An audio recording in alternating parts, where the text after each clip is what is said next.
السلام علیکم ورحمۃ اللہ وبرکاتہ ان الحمد للہ والصلاة والسلام علی سید الانبیاء وعلی آلہ وصحبہ اجمعین ما بعد فاعوذ باللہ من الشیطان الرجیم بسم اللہ الرحمن الرحیم۔ پانچواں پارہ، اس کی تلاوت کا انشاءاللہ ہم آغاز کریں گے آج۔ اللہ من الشیطان الرجیم بسم اللہ الرحمن الرحیم۔ والمحصنات من النساء إلا ما ملكت أيمانكم كتاب الله عليكم وأحل لكم ما وراء ذلكم أن تبتغوا بأموالكم محصنين غير مسافحين وما استمتعتم به منهن فآتوهن أجورهن فريضة ولا جناح عليكم فيما تراضيتم به من بعد الفريضة إن الله كان عليما حكيما۔ اور خامد والی عورتیں بھی تم پر حرام کی گئیں مگر وہ لونڈیاں جن کے مالک تمہارے دائیں ہاتھ ہوں، یہ تم پر اللہ کا لکھا ہوا ہے، اور تمہارے لیے حلال کی گئیں جو اس کے سوا ہیں۔ قرآن حکیم کا یہ والا مقام ہمیں محرمات کی مزید تفصیل بتاتا ہے۔ چوتھے پارے کے اینڈ سے ہم پڑھ کے آئے تھے کہ ہم پر مائیں اور ماؤں کی کیٹیگری کی تمام عورتیں، بیٹیاں اور بیٹیوں کی کیٹیگری کی تمام عورتیں، بہنیں اور بہنوں کی کیٹیگری کی تمام عورتیں، ان سے نکاح کرنا حرام ہے۔ اب آگے ہے شادی شدہ عورتیں بھی کسی دوسرے مرد کے لیے حرام ہو جاتی ہیں جب وہ کسی ایک مرد کے نکاح میں ہوتی ہیں۔ اللہ تعالیٰ نے بتایا ہے کہ اس کے علاوہ تمہیں عورتیں حلال ہیں۔ اچھا، اس کے بعد اللہ تعالیٰ نے فرمایا ہے کہ ان عورتوں کو حق مہر دے کر آپ نے شادی کرنی ہے، اور مقصد نکاح کا کیا ہے کہ آپ کی عزت کی حفاظت ہو، نہ کہ چھپی ہوئی دوستیاں۔ تو یہ تین کام تھے یہاں پر، اور اللہ تعالیٰ نے فرمایا کہ اگر حق مہر مقرر کرنے کے بعد بھی آپس کی رضامندی سے آپ اس میں رد و بدل کر لیں، کمی بیشی کر لیں، تو اس میں کوئی حرج نہیں ہے، لیکن حق مہر کی ادائیگی ضروری ہے۔ حق مہر کے بنا نکاح نہیں کیا جا سکتا، اور یہ اگر کوئی کرنے کا ارادہ کرتا ہے کہ اس نے حق مہر نکاح کے وقت جو حق مہر مقرر کیا تھا اس کو میں نہیں دیتا، تو وہ اللہ کی نظر میں زانی شمار ہوگا، قیامت کے دن وہ اس حال میں ملے گا۔ تو اس طرح سے آپ نے یہاں پر چونکہ خواتین سے ریلیٹڈ یہ سورہ مبارکہ ہے، اس لیے عورتوں سے ریلیٹڈ مسائل ہم پڑھیں گے۔ آگے چلیے جی، تو اس کے بعد اللہ نے فرمایا آیت نمبر 25، اور جو کوئی تم میں سے آزاد مالی لحاظ سے طاقت نہ رکھے، جسمانی طاقت تو ہے لیکن مالی طاقت نہیں، یعنی کہ وہ آزاد مومن عورتوں سے نکاح کرنے کی طاقت نہیں رکھتا، یعنی کہ اس کے پاس اتنے ریسورسز نہیں، ہمبل اس کی لیونگ ہے، بہت کم اس کی انکم ہے، تو پھر جن کے مالک ہوں، تو پھر ان میں سے جن کے مالک ہوں گے دائیں ہاتھ تمہارے، یعنی لونڈیاں وہ خواتین ہوتی تھیں جو کہ میدان جنگ میں مسلمانوں کے قبضے میں آ جاتی تھیں، تو پھر وہ مسلمانوں میں تقسیم کر دی جاتی تھی اور وہ ان کے آقا بن کر ان سے استمتاع حاصل کر سکتے تھے۔ لیکن یہ اس دور کی بات ہے جب مسلمانوں کے ہاتھ میں اس قسم کی خواتین لگا کرتی تھیں جو صرف جنگ میں مسلمانوں کے خلاف آئی ہوں گی۔ لیکن اب چونکہ یہ سسٹم نہیں، تو اس لیے آپ اس کی اس طرح سے مثال بھی لے سکتے ہیں کہ اگر کسی بندے کو اپنی سیکس ڈرائیو اس کو اتنی فیل ہوتی ہے کہ وہ اس کو قابو نہیں رکھ سکتا، تو پھر اس کو کسی بھی ہمبل سے ہمبل، یعنی کہ کوئی کسی کے گھر کام کرنے والی اس طرح سے، ان سے بھی وہ نکاح کر کے اپنی ضرورت پوری کر سکتا ہے۔ اس کی چیز کی اجازت نہیں دی جا سکتی کہ وہ اس نکاح کے جائز رشتے کے علاوہ کسی بھی اور ذریعے سے فعلے کو میں لواطت ہو، کسی جانور کے ساتھ ہو، ہاتھ سے کر لے، مطلب کوئی اور ذریعہ نہیں ہے اپنی اس شہوت کو پورا کرنے کا سوائے عورت کی فرج کے، یعنی کہ اس کی جو شرمگاہ ہے اس کے۔ تو اللہ تعالیٰ نے حد مقرر کر دی ہے، اس لیے اللہ تعالیٰ نے فرمایا ہے کہ اگر کوئی عورت تم سے تم نہیں کر سکتے آزاد عورت سے شادی، تو پھر کسی غلام سے کر لو، اس کے مالک کی اجازت سے کر لو، اور اس غلام عورت کا حکم یہ ہے کہ اگر وہ تمہارے نکاح میں آ جائے اور اس نے کوئی بے حیائی کا ارتکاب کیا ہو، تو پھر اس کو آزاد عورت کے نسبت اس غلام عورت کو ہاف سزا دی جائے گی، یعنی اگر 100 کوڑے ہیں غیر شادی شدہ تو اس کو پھر سنسار نہیں کیا جائے گا، ٹھیک ہے، کیونکہ سنسار کی آدھی سزا نہیں ہوتی، تو ان کو پھر لحاظ کر دیا گیا۔ لیکن اللہ تعالیٰ نے فرمایا اگر تم اس غلام عورت سے شادی کرنے سے بچو تو بہتر ہوگا۔ اور نبی صلی اللہ علیہ وسلم نے بھی بہت ترغیب دلائی ہے نکاح کی، اور نکاح نبی صلی اللہ علیہ وسلم نے فرمایا ہے کہ آپ کی سنت میں سے ہے، جو نکاح کو کے ذریعے، کیونکہ اس کے ذریعے انسان کی نگاہ کی حفاظت ہوتی ہے اور شرمگاہ کی حفاظت ہوتی ہے، اور نبی صلی اللہ علیہ وسلم نے نوجوانوں کو ریکمینڈ کیا تھا کہ کہ اے نوجوانوں کی جماعت، تم میں سے جو شخص نکاح کرنے کی طاقت رکھتا ہو اس کو نکاح کر لینا چاہیے، اور جس میں یہ جسمانی طاقت نہ ہو تو وہ روزے رکھے، اس سے اس کی شہوت اس کے قابو میں رہے گی۔ تو یہ ہے ایک ایسا جو ہے، اگر آپ ماڈرن سائیکالوجی کو پڑھتے ہیں تو ایک سرٹن ایج کے بعد جب آپ اڈلٹ ہو جاتے ہیں تو لڑکیاں یا لڑکے اس میں بالکل اوکے ہے کہ اف دے فیل دیٹ کہ ان کو یہ سیکس کی ڈرائیو فیل ہوتی ہے۔ اس کے لیے پھر اللہ تعالیٰ نے بھی پورے کا پورا انتظامات اور ان کے احکامات قرآن حکیم میں نازل کیے، اور یہ ہمارے مالک کا ہم سے جاننا ہے کہ جو شخص نکاح کر لیتا ہے وہ زیادہ پروڈکٹیو ہو جاتا ہے، وہ زیادہ بہتر طریقے سے اپنی سوشل لائف کو لے کر چل سکتا ہے، وہ زیادہ بہتر طریقے سے چیزوں کو دیکھ سکتا ہے، اگرچہ کہ اگر اس کی یہ شادی شدہ زندگی ایک اچھے گراؤنڈز اور اچھے طریقے سے گزر رہی ہو۔ اور اس کے بعد اللہ نے فرمایا اللہ ارادہ کرتا ہے کہ تمہیں ہر چیز واضح کھول کر بتا دے، اور ان لوگوں کا ہدایت راستہ تم سے پہلے جو ہے ان کو بتا دے اور تمہاری توبہ قبول کرے، اور وہ لوگ جو خواہشات کی پیروی کرتے ہیں وہ یہ اللہ ان کی یہ خواہش ہے کہ تم پھر کر بہت دور جا پڑو۔ اللہ ارادہ کرتا ہے کہ تم سے تخفیف کر دے، اور انسان کو کمزور پیدا کیا گیا ہے، تو اللہ کو پتہ ہے کہ انسان اپنی ان خواہشات کے آگے مغلوب ہو سکتا ہے، وہ کمزور ہے، اس لیے اللہ تعالیٰ نے پھر یہ ایسے احکامات نازل کیے کہ جو تمہارے لیے ڈویبل ہیں۔ تو فلیکسیبلٹی دیکھیے دین اسلام میں کہ ہر ایک انسان کی سچویشن اور اس کی کنڈیشنز کا لحاظ کرتے ہوئے اصول ہمارے پاس ہیں، اس میں ورائٹی آف اصول ہیں، کوئی ایک اصول نہیں ہے۔ اے وہ لوگوں جو ایمان لائے ہو، آیت نمبر 29، لا تأکلوا اموالکم بینکم بالباطل الا ان تکون تجارۃ عن تراض منکم ولا تقتلوا انفسکم ان اللہ کان بکم رحیما۔ ہم نے پیچھے سورۃ البقرہ میں محرمات کا ذکر پڑھا تھا، جس میں مردار، خون، سور کا گوشت اور اللہ کے نام کے علاوہ جس پر کسی اور کا نام پکارا جائے وہ حرام تھا۔ آج کے اس لیسن میں اللہ تبارک و تعالیٰ نے جس آیت کریمہ میں بتایا، اس نے بتایا کہ نہ صرف یہ کہ وہ فی نفسی ہی حلال ہو بلکہ اس کا سورس آف انکم بھی حلال ہو۔ اگرچہ کہ آپ حلال دکان سے حلال گوشت لاتے ہیں لیکن اس کی کمائی حرام ہے تو وہ حرام ہے، اور حرام کھانے والے شخص کے لیے وعید ہے کہ اس کی کوئی دعا قبول نہیں ہوتی، اس کی کوئی عبادت قبول نہیں ہوتی۔ تو اللہ تعالیٰ نے فرمایا الا ان تکون تجارۃ عن تراض منکم، ہاں اگر تم آپس کی رضامندی سے تجارت کر رہے ہو تو وہ تمہیں اجازت ہے۔ تو تجارت کو ریکمینڈ کیا گیا، انٹرپرینورشپ کو، یعنی چھوٹے کاروبار بڑے کاروبار وہ آپ کریں، وہ زیادہ بہتر ہے بجائے اس کے کہ آپ کسی دوسرے کا مال لوٹ کر کھائیں، اور اپنے آپ کو قتل نہ کرو، کہ یہ قتل نفس یعنی کہ سوسائڈ کی طرف بھی ریفرنس ہے۔ اور رسول صلی اللہ علیہ وسلم نے فرمایا کہ جس شخص نے چھری کے ساتھ اپنے آپ کو قتل کیا تو وہ جہنم میں چھری اس کے ہاتھ میں ہوگی، اور وہ اس کے ساتھ اپنے پیٹ کو چاک کرے گا، ہمیشہ ہمیشہ کے لیے اسی میں رہے گا۔ اور جس نے اپنے آپ کو زہر سے قتل کیا تو جہنم میں اس کا زہر اس کے ہاتھ میں ہوگا، جسے وہ گھونٹ گھونٹ کر کے پیے گا اور ہمیشہ ہمیشہ کے لیے اسی میں رہے گا۔ جس نے پہاڑ سے گرا کر اپنے آپ کو قتل کیا تو وہ جہنم کی آگ میں گرتا رہے گا، ہمیشہ ہمیشہ کے لیے اس میں رہے گا۔ اللہم لا تجعلنا برحمتک منہم۔ آگے آ جاتی ہے آیت نمبر 31، ان تجتنبوا کبائر ما تنہون عنہ نکفر عنکم سیئاتکم وندخلکم مدخلا کریما۔ اور اگر تم ان چھوٹے چھوٹے گناہوں سے بچتے، ان بڑے بڑے گناہوں سے بچتے رہو جو کبائرہ ہیں، جن سے تمہیں منع کیا جاتا ہے، تو ہم تمہاری چھوٹی چھوٹی برائیاں خود بخود دور کر دیں گے۔ آپ ایک ٹیچنگ اور لرننگ کی فیلڈ سے اس کا اگر انالیسس یا انالوجی لیتے ہیں تو اس کا مطلب یہ ہے کہ آپ کے بیئر منیمم پاس ہونے کے لیے ایٹ لیسٹ یہ ضرور ہے کہ آپ بڑے بڑے گناہوں سے بچتے رہیں تو آپ جنت میں داخل ہو جائیں گے اور آخرت کا پیپر پاس کر لیں گے۔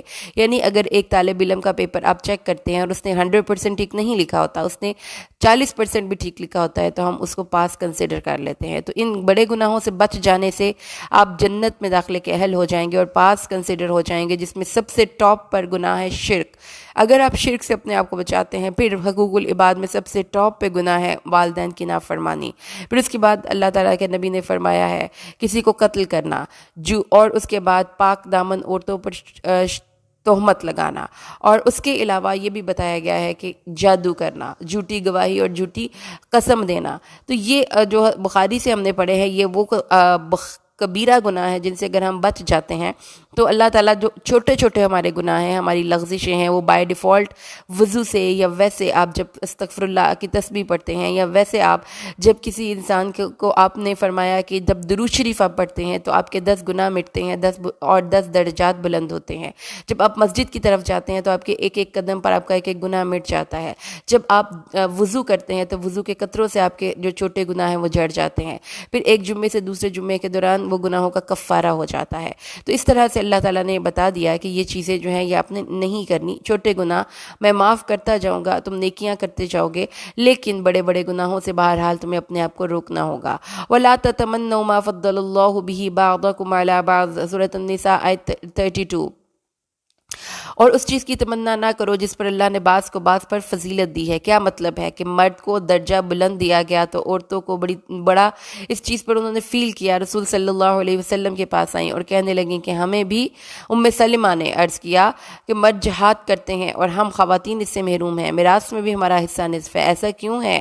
رسول صلی اللہ علیہ وسلم کی زوجہ مطہرہ ہیں آپ، تو اللہ نے یہ آیت نازل فرمائی وَلَا تَتَمَنَّوْا مَا فَضَّلَ اللَّهُ بِهِ بَعْضَكُمْ عَلَى بَعْضٍ۔ دنیا میں کس کو کیا مقام دینا ہے اور کس کو کیا ڈیوٹی سونپنی ہے، you have nothing to do with it, آپ کا اس سے کوئی لینا دینا نہیں ہے۔ آپ اپنے کام پہ فوکس کیجئے، جو کام آپ کریں گے آپ اس کا پورا ریوارڈ مل جائے گا۔ تو اگر آپ ایک جاب سے اس کو لیتے ہیں تو یہ کوئی بڑی اعزاز کی بات نہیں ہے کہ کوئی بندہ فیلڈ میں جا کر کام کرے اور کوئی بندہ آفس ورک کرے، دونوں کے کام اس آرگنائزیشن کے لیے امپورٹنٹ ہوتے ہیں۔ تو اگر سوسائٹی میں امپورٹنس کی بات کرتے ہیں اور کنٹریبیوشن کی بات کرتے ہیں تو عورتیں اگر گھر میں رہتی ہیں تو ان کا کنٹریبیوشن ہم یہ نہیں کہہ سکتے کہ وہ غیر اہم ہے۔ اگر وہ ایک بیوی ہے یا ماں ہے یا بہن ہے اور گھر میں رہ کر وہ اس معاشرے کے لیے کوئی پازیٹیو رول پلے کر رہی ہے تو اس کو اس چیز کے بارے میں اپنے آپ پہ یہ فیل نہیں آنی چاہیے اس کو کہ میں کچھ بھی نہیں کر رہی۔ اور یہ آج کے دور کا کانفلکٹ ہے، خواتین اس بات کو بھی سوچتی ہیں کہ عظمت مردوں جیسے کام کرنے میں ہے، تو یہ غلط سوچ اپنے ذہن سے نکال دیجئے۔ ہم اپنے دائرے میں رہ کر جو کام کر سکتے ہیں اور اپنی نیچر کے مطابق جو کام کر سکتے ہیں وہی ہمارے معاشرے میں ایک پازیٹیو چینج لانے کا باعث بن سکتا ہے۔ اللہ تعالیٰ فرماتا ہے ہر ایک کے لیے ہم نے حصے دار مقرر کر دیے جو والدین اور قرابت دار چھوڑ جائیں گے۔ جب یہ آیت نازل نہیں ہوئی تھی تو اس سے پہلے جو کہ میثاق مدینہ ہوئی تھی، تو اس سے پہلے جو یہ مواخات مدینہ میں ہوئی تھی کہ رسول صلی اللہ علیہ وسلم نے ایک مہاجر اور ایک انصار کو بھائی بھائی بنا دیا تھا، تو اس کی ریفرنس میں جب کوئی اس کا مر جاتا بھائی جو کہ اس کو رسول صلی اللہ علیہ وسلم نے مواخات میں بنایا تھا تو وہ اس کی وارثوں میں شامل ہوتا تھا، اس کی وراثت اس کو تقسیم کی جاتی تھی۔ لیکن اب اللہ تعالیٰ نے منع کر دیا کہ اب ہر ایک کے حصے مقرر کر دیے گئے ہیں، لہٰذا اب قرآن اور شریعت کے مطابق حصوں کی تقسیم کی جائے گی۔ اس کے علاوہ یہ جو اس کا مفہوم فآتوا نصیبہم کا مفہوم یہ ہے کہ جو حلف یا معاہدہ کسی کو دیا جاتا اس میں سے اس کا حصہ دو۔ ابن عباس فرماتے ہیں کہ جب مہاجرین مدینہ آئے تو رسول صلی اللہ علیہ وسلم نے مہاجرین اور انصار میں بھائی چارہ قائم کر دیا، انصاری کا وارث اس کے رشتہ دار کے بجائے مہاجر ہوتا تھا۔ تو تب یہ حکم جو ہے نازل ہوا کہ والذین عقدت ایمانہم، تو پھر اللہ تعالیٰ نے فرمایا کہ ہاں وراثت کا حصے مقرر ہو گئے، البتہ وصیت 1/3 تک کی جا سکتی ہے۔ اب آئے گی ہے سورۃ النساء کی وہ آیت نمبر 34 جس کے بارے میں بہت سے لوگوں کو بہت سے اعتراضات ہیں، جس میں کہ عورتوں کو مارنے کی بات کی گئی ہے۔ آئیے ہم اس آیت کو پڑھتے ہیں، پھر ڈسکس کریں گے ذرا تھوڑا سا ایکسٹینسولی کہ اس میں مارنا کس حکم میں ہے۔ مرد عورتوں پر الرجال قوامون علی النساء بما فضل اللہ بعضهم علی بعض وبما انفقوا من اموالہم، مرد عورتوں پر قوام ہے۔ اس لفظ کی تحقیق ضروری ہے۔ قوام قوم سے لفظ نکلتا ہے، قیام بھی لفظ یہیں سے نکلتا ہے، کھڑا ہو جانا۔ مرد عورتوں پر ایسے ان کے معاملات کو لے کر کھڑے ہونے والے ہیں، they are their custodians, they are their caretakers۔ اس کی مثال اگر آپ ویژول امیجری سے لیتے ہیں تو جیسے ایک کنات کو تھام کے کھڑا ہوتا ہے ایک درمیان میں بانس، اور اس کو چاروں سائڈ کے پریشرز برداشت کر کے، ایک طرف اس کے ادھر رسی ہے اور ادھر رسی ہے اور وہ ادھر کا بھی پریشر برداشت کر رہا ہے ادھر، اور وہ قائم کھڑا ہے، سیدھا کھڑا ہے۔ مرد کی یہ کنڈیشن اس لفظ نے بڑی خوبصورت بتا دی کہ عورتوں کی نگرانی اور حفاظت کے وقت ان کو بڑے پریشرز برداشت کرنے پڑتے ہیں، اپنی ذات پر بہت سی تکلیفیں اور سختیاں جھیلنی پڑتی ہیں، اور عورتوں کو اس چیز کا ذرا بھر بھی احساس نہیں ہے۔ اس لیے اللہ تعالیٰ نے فرمایا ہے کہ ان کو بنایا ہی اس لیے گیا ہے کہ وہ اسٹرانگ ہے، وہ یہ پریشرز برداشت کر لیتے ہیں، وہ یہ تکلیفیں اور سختیاں برداشت کر لیتے ہیں۔ اس لیے بھی کہ اللہ تعالیٰ نے ان کو جسمانی طور پر اور ان کو نفسیاتی طور پر زیادہ اسٹرانگ بنایا ہے، وہ مشکل ڈیسیجنز لے لیتے ہیں، وہ زندگی میں مشکل حالات کو فیس کر جاتے ہیں۔ اور اس لیے کہ اللہ تعالیٰ نے، اور دوسری بات یہ ہے کہ ان کا اپنی ذات پہ اتنا خرچ نہیں ہوتا جتنا وہ اپنی فیملی پہ خرچ کر دیتے ہیں، اپنی بیوی بچوں پہ خرچ کر دیتے ہیں۔ اگر اس چیز کو بھی آپ قرآن پاک کی حقانیت کو دیکھنا ہے تو ایک نظر مردوں کی سائڈ پہ بھی بات کریں کہ یہ مردوں کے حقوق کی حفاظت کرتی ہوئی بڑی خوبصورت آیت کریمہ ہے، جس میں کہ اللہ تعالیٰ نے مردوں کی تمام پرابلمز کو اس میں ڈسکس کر دیا کہ مردوں کو پریشرز برداشت کرنے پڑتے ہیں، مردوں کو اللہ نے اگر فضیلت دی ہے تو رسپانسبلٹی بھی ایڈیشنل دی ہے، اور مرد اپنے مالوں میں سے خرچ کرتے ہیں، اپنے گھروں کے کمفرٹ زون میں بیٹھی ہوئی خواتین جن کو اللہ تعالیٰ نے اے سی بھی دیے ہوئے ہیں، جن کے گھر میں یو پی ایس بھی لگے ہوئے ہیں، جن کو اللہ تعالیٰ نے ہر نعمت سے نوازا ہے، اپنے کپڑے بھی اپنی مرضی سے پہنتی ہیں، اپنے بچوں کی تمام شاپنگ اپنی مرضی سے کرتی ہیں۔ کبھی انہوں نے اپنے مردوں کے ورک پلیس کو جا کر نہیں دیکھا کہ وہ سارا دن کس گرمی اور کس حبس اور کس پریشانی میں زندگی گزارتے ہیں۔ اور اگر آپ کا کوئی بھائی، آپ کا خاوند یا باپ دوسرے ملک میں ہے تو کبھی جا کر ان کے کھانے اور ان کے جو رہائش گاہیں ہیں وہ دیکھا کیجئے، نہ صفائی، نہ کوئی اچھا کھانا، نہ کوئی اچھی خوشی والا کوئی ایونٹ، یہ وہ آپ کے لیے کرتے ہیں، وہ اپنی عورتوں کے لیے کرتے ہیں۔ تو یہ کہہ دینا کہ اللہ تعالیٰ نے مردوں کو ایک درجہ فوقیت دے کر عورتوں کو ان کے حقوق سے محروم کیا ہے، تو شاید اس چیز کو اگر آپ دوسرے اینگل سے دیکھیں تو یہ عورت کو اللہ نے بہت نوازا ہے کہ اللہ تعالیٰ نے اس کو ایڈیشنل رسپانسبلٹی سے بالکل مبرہ کر دیا۔ تو اس لیے اللہ تعالیٰ نے فرمایا کہ مرد، اچھے مرد، یہ وہ کوالٹی ہے جو کہ اچھے مرد کی ہے، لیکن اللہ تعالیٰ نے عورت کی بھی اچھی عورت کی کوالٹی بیان کر دی۔ بس نیک عورتیں قانتات ہوتی ہیں، یعنی فرما بردار ہوتی ہیں۔ تو family life is like an institution, مرد آپ کو لیڈ کرے گا، آپ کا ہسبینڈ آپ کو لیڈ کرے گا، نیک عورت اس کو اسسٹ کرے گی۔ اور اگر وہ کہیں پر آپ دیکھیں کہ کبھی آپ کسی جگہ پر مل کر کام کر رہے ہیں تو ایک ٹیم ورک میں یہ نہیں ہوتا کہ کوئی آپ کا جو ورکر ہے وہ آپ کو کوئی گائیڈ لائن نہیں دے سکتا یا آپ کو کوئی سجیسٹ نہیں کر سکتا۔ قانتہ ہونے کا مطلب یہ ہے کہ اپنی تمام صلاحیتیں اپنے گھر کے لیے سنبھال کر رکھو، اور اپنے خامد کی غیر موجودگی میں اب اس کی عزت کی، اس کے گھر کی، اس کے مال کی محافظ ہو کر رہو۔ اور پھر اللہ تعالیٰ نے یہ دونوں کے سفیر اور دونوں کے دائرہ کار اور دونوں کی ڈیوٹیز کو بڑے واضح طور پر بتا دیا۔ مردوں کی ڈیوٹیز نو ڈاؤٹ عورتوں سے بہت زیادہ بڑی ہیں، زیادہ مشکل ہیں، چیلنجنگ ہیں۔ آپ دیکھیں کہ آج کے دور میں بھی 2022 آ گیا ہے، لوگ کہتے ہیں مرد ہر وہ کام کر سکتی ہیں عورتیں جو مرد کر سکتے ہیں۔ اگر آپ یوٹیوب پہ جا کر یا انٹرنیٹ پہ یہ ڈاٹا چیک کریں کہ ورلڈ وائڈ کتنی خواتین ہیں جو بچر ہیں، قصاب ہیں، کتنی خواتین ہیں جو کہ یہ ایگزیکیوٹر ہیں، جلاد ہیں، پھانسی دیتی ہیں، کوئی خاتون اس فیلڈ میں نہیں آتی۔ ایون اف کہ پولیس فورس کا اگر آپ آن لائن جا کر میں نے اسٹڈی کیا تو میں نے دیکھا کہ ٹوٹل آپ پاکستان کی اگر بات کرتے ہیں تو 55% ڈاکٹرز ہیں، اور اسی طریقے سے ٹیچرز ہیں، لیکن پولیس فورس میں جسٹ 2% لیڈیز ہیں۔ اس کی وجہ یہ نہیں ہے کہ سوشل پریشرز ہیں، اس کی وجہ عورت کی اپنی نزاکت ہے، وہ اس قسم کے سخت کام پسند ہی نہیں کرتی۔ اور جتنے بھی حادثے ہوتے ہیں نا، قدرتی آفات آتی ہیں، آگ لگ جاتی ہے، کہیں پر کوئی سیلاب آ جاتا ہے، تو مرد اس کو اپنی ذات پہ جھیل جاتے ہیں اور عورتوں اور بچوں کو محفوظ جگہوں پر منتقل کر دیتے ہیں۔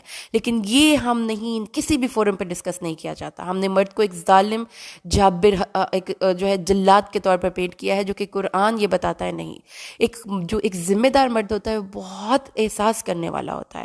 اور آگے اللہ تعالیٰ نے فرمایا، ہاں جی، اب وہ آیت آ گئی ہے کہ اللہ فرماتا ہے کہ جن عورتوں کو کی نشوز کا تمہیں ڈر ہو، یعنی کہ وہ تمہارے خلاف اٹھ کھڑی ہوں، تو ان کو سمجھاؤ۔ بالکل، چونکہ آپ بڑے ہیں، بچے جب آپ کی بات نہیں مانتے تو آپ کیا کرتے ہیں؟ ان کو سمجھاتے ہیں اور پھر دو لگا بھی دیتے ہیں۔ تو اسی حکم میں اللہ نے فرمایا ان کو سمجھاؤ، ان کو اگر نشوز، خاص طور پہ وہ نشوز جس میں کہ عورت جو ہے وہ اپنے خامد کی، مال کی اور اس کی عزت کی حفاظت نہ کرے۔ رسول صلی اللہ علیہ وسلم نے فرمایا ہے، بہترین بیوی وہ ہے جسے اگر تم دیکھو تو وہ تمہیں خوش کر دے، اگر تم اس سے کسی بات کا حکم دو تو وہ تمہاری اطاعت کرے، پھر جب تم گھر میں نہ ہو اور تمہارے پیچھے وہ تمہارے مال کی، اپنے نفس کی حفاظت کرے۔ اور پھر اللہ کے نبی نے یہ آیت پڑھی جو ہم پڑھ رہے ہیں، حافظات للغیب، مطلب اپنے رسول صلی اللہ علیہ وسلم نے فرمایا ہے کہ اگر میں کسی کو حکم دیتا کہ وہ خدا کے سوا کسی کو سجدہ کرے تو میں عورت کو حکم دیتا ہے کہ وہ اپنے شوہر کو سجدہ کرے. تو اللہ تعالیٰ کے نبی صلی اللہ علیہ وسلم نے حجۃ الوداع کے موقع پر بھی یہی ارشاد فرمایا کہ تم اپنی بیوی کو اس طرح نہ مارو جس طرح کوئی غلام کو مارتا ہے. تو اللہ کے نبی نے ایک اچھی بیوی کی خصوصیات ساری بتا دیں، اور اللہ کے نبی نے یہ بھی بتا دیا کہ ایک عورت کیسے رہے گی اپنے گھر میں. اب چونکہ دیکھیں ایک انسٹیٹیوشن ہے میرڈ لائف، یہ نہیں ہے کہ ایک married life just for the sake of fun آپ اکٹھے رہ رہے ہیں. تو جب ایک بیوی اور خاوند کی اچھی طریقے سے نبھ نہیں آئے گی، تو جیسے ایک انسٹیٹیوشن میں جواب طلبیاں ہوتی ہیں، ایسے ہی بیوی سے بھی جواب طلبی ہوگی. اور اگر آپ سمجھتے ہیں کہ کسی بھی ملک میں جیل کا ہونا اوکے ہے، یا کسی گاڑی کا چالان ہو جانا اوکے ہے، یا آپ کسی ادارے میں جاتے ہیں اور وہاں پہ رولز کو وائلیٹ کرتے ہیں تو آپ کو اس کی پینلٹی پے کرنی ہے اوکے ہے، تو ایسے ہی ہر عورت کو مارنے کا حکم نہیں.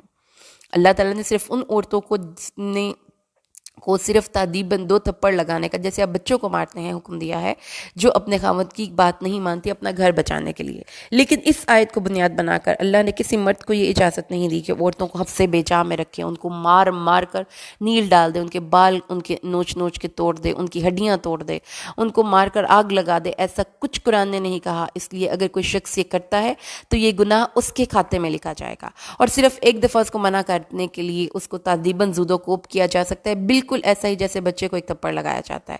اس سے بچے کو کوئی نقصان نہیں پہنچتا. لیکن اس کے باوجود اگر عورت اس کی بات نہیں مانتی تو پھر کیا کریں گے؟ شقاق ہے نا، دونوں ہی اب ایک دوسرے سے نفرت محسوس کرتے ہیں. تو اب ایسا تو نہیں کیا جا سکتا کہ زندگی انہی نفرتوں کے ساتھ گزاری جائے. تو اللہ تعالیٰ نے فرمایا ہے کہ ایک لاسٹ کوشش کر لو، لڑکی اور لڑکے کے گھر والوں سے ایک حکم مقرر کر دو، اور وہ ان دونوں کی شکایات سن کر اس کا ازالہ کریں. اور اگر وہ صلح کروانے کا ذہن رکھ کر آئیں گے تو اللہ ان دونوں کے دلوں کو اپنی رحمت سے جوڑ دے گا، اور اس میں صلح کی کیفیت پیدا ہو جائے گی. اور اس کے بعد اللہ تعالیٰ نے فرمایا ہے کہ اللہ تعالیٰ ان دونوں کے درمیان موافقت پیدا کر دے گا. اللہ علم رکھنے والا خبیر ہے.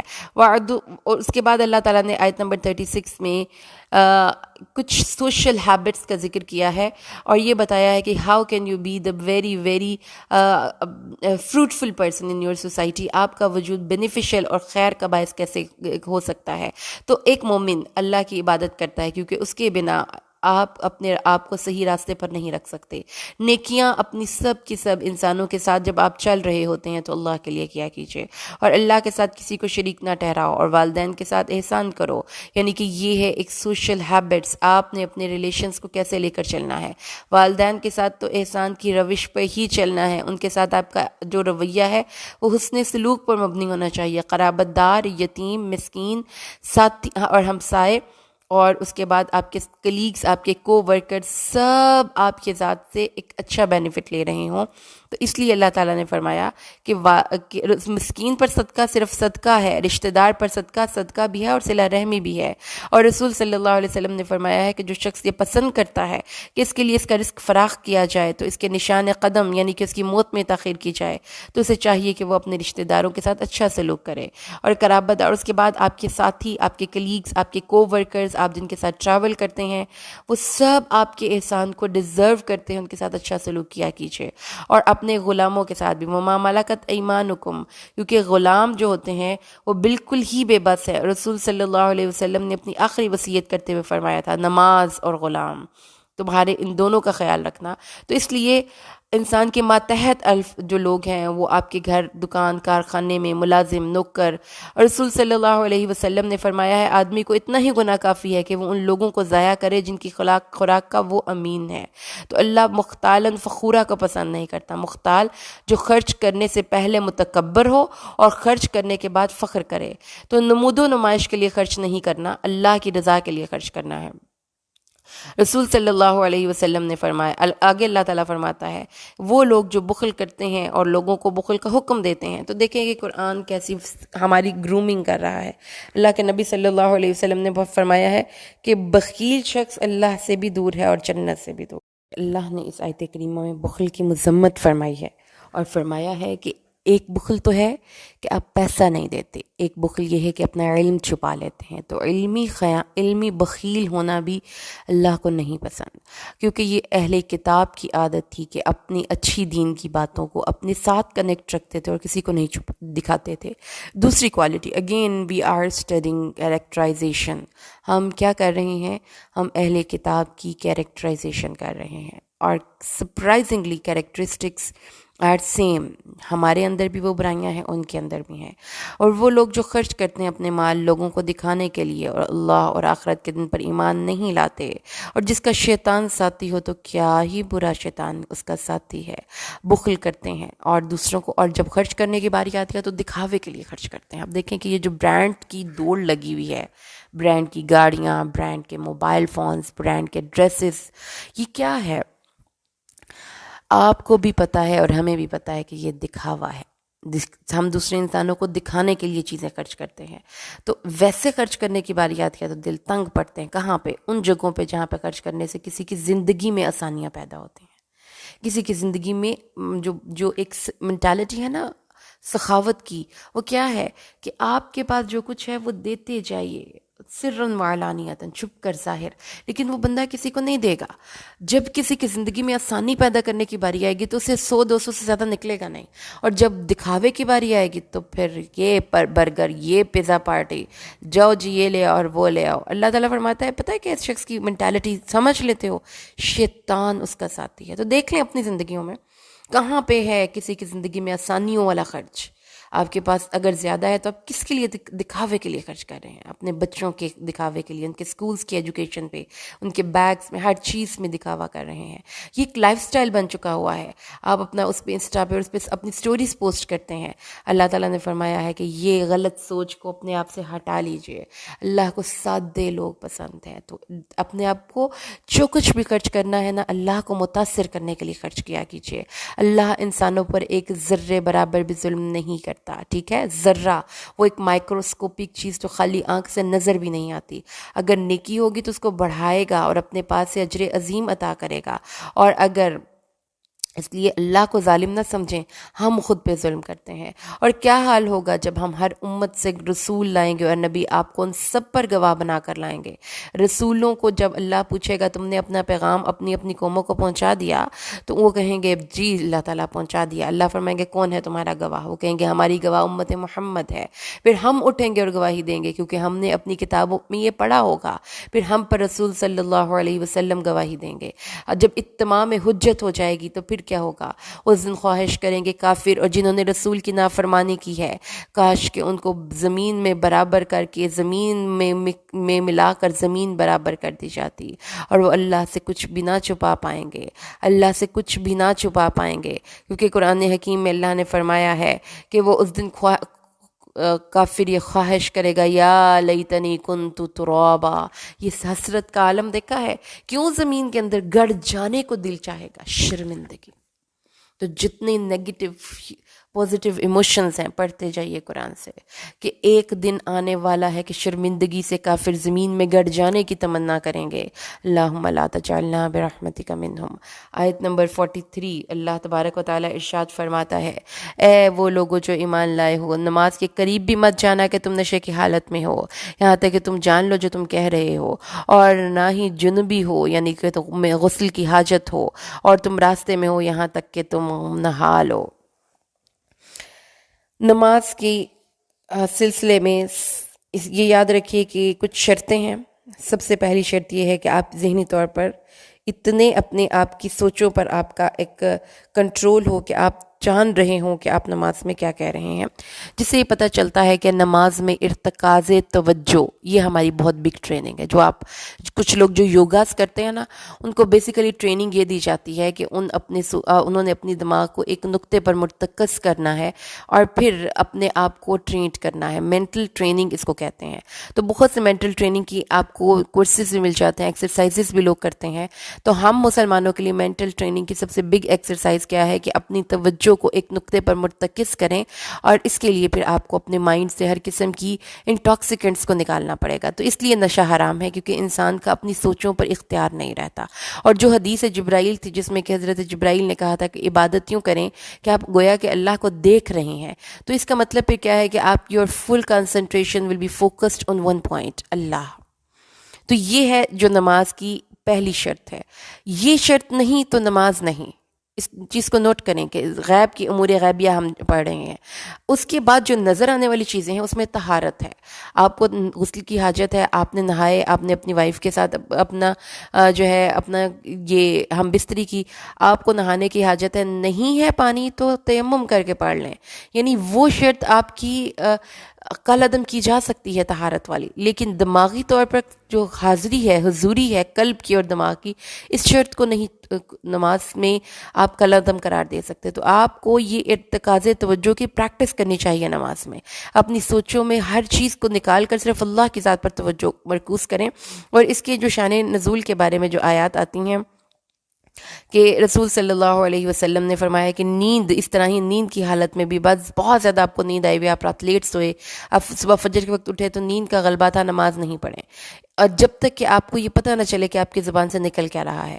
اور اس کے بعد آپ نے تیمم کی آیات ہیں، یہ تیمم 2 صورتوں میں واجب ہو گیا. پانی نہیں تو تیمم کر سکتے ہیں، بہت مریض ہیں تو تیمم کر سکتے ہیں، اور صاف مٹی لیں، اس سے منہ اور ہاتھوں کا مسح کر کے آپ تیمم کر کے اپنے آپ کو پاک کر سکتے ہیں. یہ اسلام کی خاص طور پر ہم پر ایک تخفیف ہے جو پہلی امتوں کو نہیں دی گئی تھی.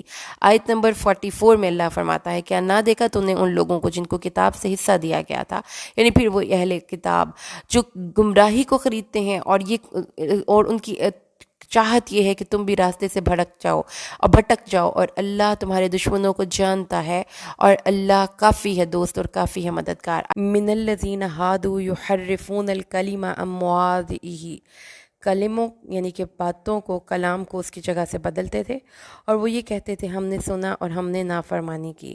واسمع غیر مسمع، اور یعنی آپس یہ ہے ان کی، آپ دیکھ لیں کہ ہٹ درمی ہے، مان کر بھی نہیں مان رہے، اور کہہ رہے ہیں ہم نے سنا اور نہ سنوائے جاؤ. مطلب کیا ہے کہ ایک ہوتا ہے لینگویج، جب آپ کسی کو ٹیچ کر رہے ہیں نا تو اس میں ایک ہوتا ہے ہیئرنگ، ایک ہوتا ہے لسننگ.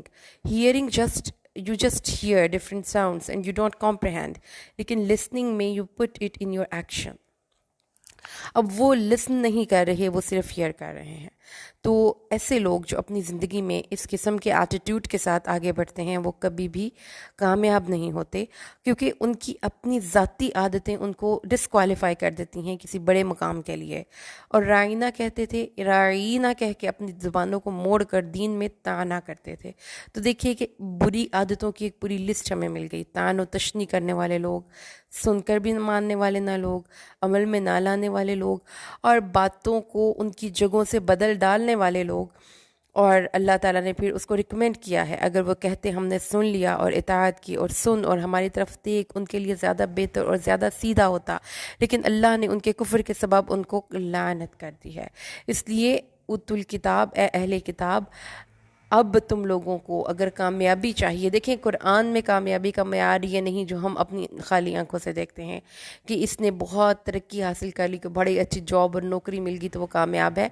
قرآن کی کامیابی آخرت کی کامیابی ہے. تو وہ لوگ اپنی آخرت کی کامیابی پر، ان کی آخرت کی کامیابی بری طرح اس کا جہاز خطرے میں ہے، اس لیے کہ وہ نبی صلی اللہ علیہ وسلم کو اپنا آخری نبی مان کر ان کے پیچھے نہیں چل رہے. تو اللہ نے فرمایا اس سے پہلے کہ تمہارے چہروں کے نقوش ہم مٹا ڈالیں اور ہم ان کو ان کی پشتوں کے بر پھیل دیں، یا ہم ان کو ایسے لعنت کریں جیسے کہ ہم نے ہفتے کے دن والوں پر لعنت کی تھی.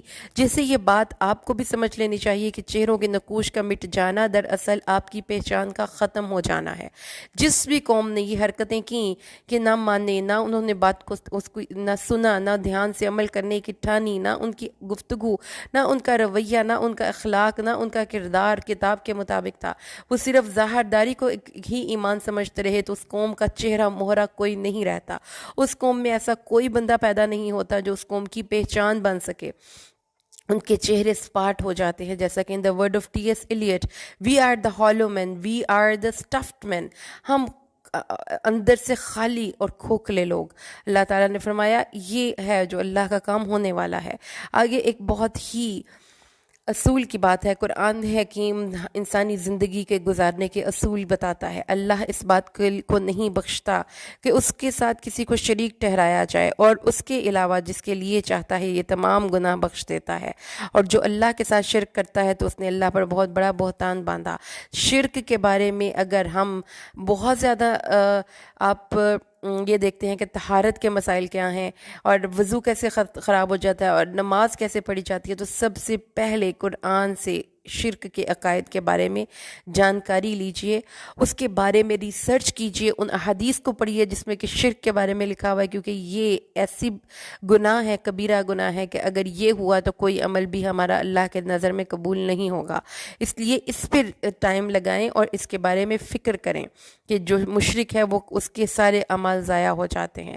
اللہ تعالیٰ آگے فرماتا ہے پھر اہل کتاب کی دوسری بری عادت، اہل کتاب کی عادات کی بری عادتوں کی لسٹ آج ہم پھر سے پڑھنے والے ہیں، اور اسی آئینے میں اپنے آپ کو بھی دیکھنے والے ہیں کہ کہیں ہم تو نہیں ان بری عادتوں کے حامل۔ وہ لوگ جو اپنے آپ کو پاک صاف کہتے ہیں، ان کے عمل دیکھیے اور ان کا اپنے بارے میں دعویٰ دیکھیے، عمل دیکھیے اور اپنے بارے میں دعویٰ دیکھیے، اپنے آپ کو وہ بڑے صاف ستھرے اور بڑے تزکیہ نفس کیے ہوئے لوگ اور بڑے ہی پروگریسو اور بڑے ہی ڈیولپڈ سپیریئرٹی کمپلیکس یہ ہے ان کے اندر۔ پھر اس کے بعد آیت نمبر 51 میں اللہ نے ایک اور ان کی بری عادت کا ذکر کیا کہ وہ ایمان لاتے ہیں جبت پر اور طاغوت پر۔ جبت کا مطلب ہے شیطان اور جادو۔ تو اب ان کی کتاب سے تعلق کیا ہے؟ بالکل واجبی سا اور سطحی سا، اور اپنے مسائل کے حل کے لیے وہ طاغوت اور شیطان اور جادو اور ٹونے اور ٹوٹکوں کے پیچھے بھاگتے رہے، اور کافروں کے بارے میں یہ کہتے رہے کہ یہ مومنوں سے زیادہ صحیح راستے پر ہیں، یعنی ان کی دنیاوی ترقیاں، ان کی جاہ و جلال، چاہو حشمت دیکھ کر ان کے دل مٹھی میں آ جاتے ہیں۔ تو یہ وہ چیزیں ہیں جو آج کی بہت مجھے دکھ سے کہنا پڑتا ہے کہ ہماری امت مسلمہ کا یہ آئینہ ہے، یہ ہماری امت مسلمہ ہے۔ آپ اگر جا کر دیکھیں تو عامل، بابا، فقیر، یہ جادو، ٹونے ٹوٹ کے عوام نے اس کے پیچھے اپنا اتنا وقت اور پیسہ لگا دیا ہے کہ قرآن کہتا ہے کہ یہ زوال یافتہ قوموں کی علامت ہے کہ جو کتاب کو چھوڑ دیتے ہیں اور پھر اس کے ان کے برخلاف وہ جادو، ٹونے اور ٹوٹکوں کے پیچھے چلتے ہیں، تو ان کا انجام قرآن کہتا ہے اولئک الذین لعنہم اللہ، ایسے لوگ اللہ کی رحمت سے مستقل بنیادوں پر دور ہو گئے ہیں، اور جس کو اللہ اپنی رحمت سے دور کر دے تو تم اس کے لیے کوئی بھی مددگار ہرگز نہیں پاؤ گے۔ اس لیے اللہ تعالیٰ نے ان کی بری عادتوں کے بعد اپنا ایک فائنل، جسے کہتے ہیں نا کہ ان کی پیپر پہ مارکنگ ہو گئی ہے اور وہ فیل کنسیڈر ہو گئے ہیں، کس وجہ سے کہ شرک کرتے تھے، جھوٹ بولتے تھے، اپنے حق سچ کو چھپاتے تھے، بہت برے اسٹوڈنٹس تھے، کسی بات کو عمل میں لانے کے لیے آمادہ ہی نہ تھے، لیکن اپنے بارے میں فالس ایزمپشنز رکھتے تھے۔ اللہ تعالیٰ نے فرمایا آگے چلو، یہ وہ لوگ ہیں جو لوگوں سے حسد کرتے ہیں اس چیز پر جو اللہ نے ان کو اپنے فضل سے دے رکھا ہے۔ رسول صلی اللہ علیہ وسلم آپ کی نبوت کے ملنے پر یہ شدید حسد کا شکار ہیں۔ تو یہ ایک کیریکٹر ہے، یہ کوئی بھی شخص آپ کے فضل و کرم کو دیکھ کر جیلسی فیل کرتا ہے تو اللہ تعالیٰ نے کہا ہے کہ وہ اس کو اس کے حال پہ چھوڑ دیا جائے گا، اور تقوی اور صبر کی روش پر کاربند ہوا ہی جائے گا۔ ان میں سے کوئی شخص ہے جو ایمان لاتا ہے اور ان میں سے کوئی شخص ہے جو اس سے دور بھگاتا ہے، اور کافی ہے جہنم جلانے کے لیے۔ اس لیے اب چوائس آپ کی اپنی ہے، زندگی میں دو نمبریوں کے راستے پر چلنا ہے، پھر انجام تو آپ کی مرضی کا نہیں ہو سکتا، کیونکہ اس دن پھر جہنم کی آگ میں جسم کے تمام اعضاء کو پکا دیا جائے گا۔ آپ انڈرسٹینڈ کر سکتے ہیں پکانے کا ورڈ، پکانے کے ڈیفرنٹ ڈگریز اور معیار ہوتے ہیں، لیکن کسی زندہ انسان کو پکا دیا جائے، ان کی جب کھالیں جل کر پک کر ان کوئلہ کباب ہو جائیں گی تو اللہ انہی کھالوں کو درست کر دے گا تاکہ دوبارہ سے ان کو وہی عذاب ہو۔ کیونکہ جو یہ آپ دیکھیں گے کہ ہمارے جو پین کے ریسپٹرز ہیں وہ ہماری جلد میں ہیں، ٹھیک ہے، تو جلد جل جائے گی تو پین ہونی بند ہو جائے گی، ایک خاص حد کے بعد جلد بالکل ڈیڈ ہو جائے گی تو پھر ان کو دوبارہ اس جلد میں زندگی دی جائے گی۔ لیکن تصویر کا دوسرا رخ ابھی بھی موجود ہے، ایمان والے اور نیک اعمال کرنے والے باغات میں داخل ہوں گے جن کے نیچے نہریں بہہ رہی ہیں، وہ اس میں ہمیشہ رہیں گے اور اس میں پاک بیویاں ہیں، اور یہ یاد رکھیے کہ یہ اللہ تعالیٰ کے وعدے بالکل سچے ہیں۔ تو قرآن کو جب آپ نے انٹر ہوئے ہیں تو آپ کی دنیا ہی بدل گئی ہے، آپ کو چیزوں کو دیکھنے کا اینگل ہی بدل گیا ہے، ویو پوائنٹ ہی بدل گیا ہے۔ آیت نمبر 58، اب اللہ تعالیٰ مومنوں کو گائیڈ کر رہا ہے۔ کافر وہ منافقین کیا کرتے تھے؟ امانتوں میں خیانتیں کرتے تھے، کیونکہ آپ چوتھے پارے میں پڑھ کے آئے ہیں کہ 1 دینار بھی ملتا تھا ان کو مسلمانوں کا تو کہتے تھے کہ واپس نہ بھی کیا تو کیا فرق پڑتا ہے، اللہ نے ہم سے کون سا پوچھ لینا ہے، اور جب تم لوگوں کے درمیان فیصلہ کرو تو عدل سے فیصلے کرو۔ تو اللہ تعالیٰ نے یہ دو بڑی اہم باتیں بتا دیں۔ یہ آج کے کرنے کے کام میں امانات کی ادائیگی۔ اب ہر وہ چیز جو آپ کے پاس کسی کی پڑی ہوئی ہے، خواہ وہ کسی کا وقت ہی ہے، اگر آپ ایک جاب کر رہے ہیں اور آپ کسی ادارے میں ہیں اور آپ اس وقت کے پیسے لے رہے ہیں، تو اب وہ وقت آپ کے پاس امانت ہے۔ اپنے باس کو دیکھ کے ایفیشینٹ ہو جاتے ہیں اور اس کے پیچھے آرام سے بیٹھے رہتے ہیں تو آپ امانت میں خیانت کر رہے ہیں۔ اور آپ اگر فیصلہ کرتے ہیں، آپ کسی لیجسلیٹو جگہ پر ہے، اتھارٹیٹیو جگہ پر ہے، تو پھر یہ ذہن میں رکھیے کہ عدل کرنا آپ پر ضروری ہے، فیورزم نہیں کرنی، سیدھی سچی صاف اور کھری بات کرنی ہے۔ اور رسول صلی اللہ علیہ وسلم نے فرمایا ہے کہ جب امانتیں ضائع کی جائیں گی تو اس وقت قیامت کا انتظار کرو۔ اور ان کی امانت اور یہود کی خیانتوں کی تو بڑی لمبی لسٹ ہے۔ وہ علمی خیانت کرتے تھے، وہ اور پھر رسول صلی اللہ علیہ وسلم نے فرمایا ہے کہ منافق کی 3 نشانیاں ہیں۔ جب بات کرے تو جھوٹ بولے، جب وعدہ کرے تو خلاف کرے، اور جب اس کے پاس امانت رکھی جائے تو خیانت کرے۔ پھر ایک اور حدیث میں آتا ہے کہ رسول صلی اللہ علیہ وسلم نے جب خیبر سے واپسی پر وادی القرا پہنچے تو کی طرف روانہ ہوئے، اور وہاں پہنچے تو آپ کا غلام آپ کی اونٹنی سے پالان اتار رہا تھا کہ اسے ایک اندھا تیر لگا جس نے اسے قتل کر دیا۔ لوگوں نے کہا اسے شہادت مبارک ہو۔ آپ نے فرمایا ہرگز نہیں، اس ذات کی قسم جس کے ہاتھ میں میری جان ہے، وہ چادر جو اس نے خیبر کے دن غنیمتوں سے چرا لی تھی اور ابھی تک جو غنیمتیں ابھی تقسیم نہیں ہوئی تھیں، تو اس کی وجہ سے وہ آگ اس کے اوپر شعلہ بن کے مار رہی ہے۔ اس لیے خیانت کرنے والے شخص کو اللہ تبارک و تعالیٰ تلف کرتا ہے۔ اور عدل اللہ نے فرمایا ہے کہ بے شک انصاف کرنے والے جو اپنے فیصلے میں، اپنے اہل و عیال میں اور رعایا میں انصاف کرتے ہیں، وہ اللہ کے پاس نور کے ممبروں پر ہوں گے، اللہ عز و جل کی دائیں طرف ہوں گے، اور رحمان کے دونوں ہاتھ ہی دائیں ہیں۔ تو اللہ تعالیٰ نے فرمایا ہے کہ ایسے احکامات ہیں کہ ان کے ساتھ بہت سے وعدے ہیں۔ اور پھر اللہ نے فرمایا اے مومنو، اللہ اور اس کے رسول کی اطاعت کرو۔ اپنی اطاعت کے ساتھ اللہ نے صاحبان امر کی اطاعت کا بھی حکم دے دیا ہے، یعنی وہ امیر جن کے انڈر آپ کام کرتے ہیں تو اپنے ٹیم ورک میں کام کرنا ہے، چھوٹے چھوٹے انڈیویجول ڈفرینسز کی بنیاد پر آپس میں نہیں لڑنا، کیونکہ قرآن میں ایک اور مقام پر اللہ نے فرمایا کہ جب مسلمان آپس میں جنگ کے موقع پر جاتے ہیں فَلَا تَنَازَعُوا فَتَفْشَلُوا فَتَذْهَبَ رِيحُكُمْ، تو اس لیے اللہ تعالیٰ نے فرمایا ہے کہ اگر امیر کی اطاعت میں ہی اللہ اور اس کے رسول کی اطاعت ہے، بشرطے کہ وہ امیر آپ کو نیکی کا حکم دے اور برائی سے روکے۔ اگلی آیت کریمہ ایمان کے دعوے کی صداقت کے طور پر اللہ نے پیش کی ہے، یہ 59 سے 61 اور 62 آیات تک۔ اللہ تعالیٰ نے آیت نمبر 63 تک، 59 سے 63 تک، ان آیات میں ایک مضمون ہے جی، ایک یہودی اور ایک منافق کا جھگڑا ہو گیا۔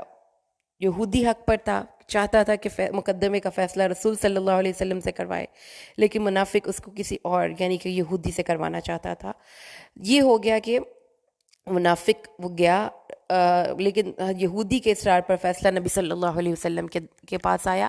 آپ صلی اللہ علیہ وسلم نے یہودی کے حق میں فیصلہ کر دیا۔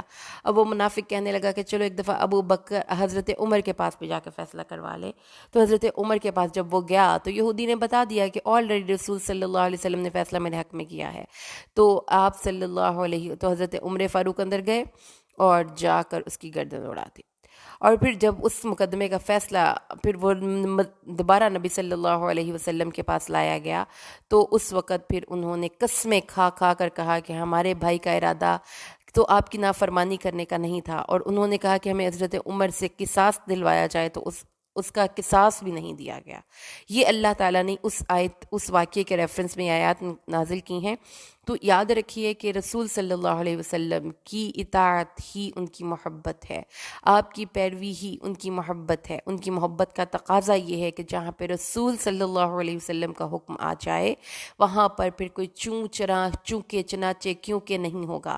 گھروں میں چراغاں کرنے سے رسول سے محبت کا اظہار نہیں ہوتا۔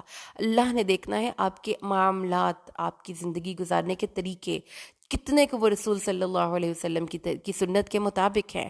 تو اللہ نے فرمایا کیا انہوں نے نہ دیکھا جو یہ دعویٰ کرتے ہیں کہ وہ اس پر ایمان لائے ہیں جو آپ کی طرف نازل کیا گیا ہے، اور وہ جو اس سے پہلے، اور وہ ارادہ کرتے ہیں کہ اپنے مقدمات کا فیصلہ کس سے کروائیں؟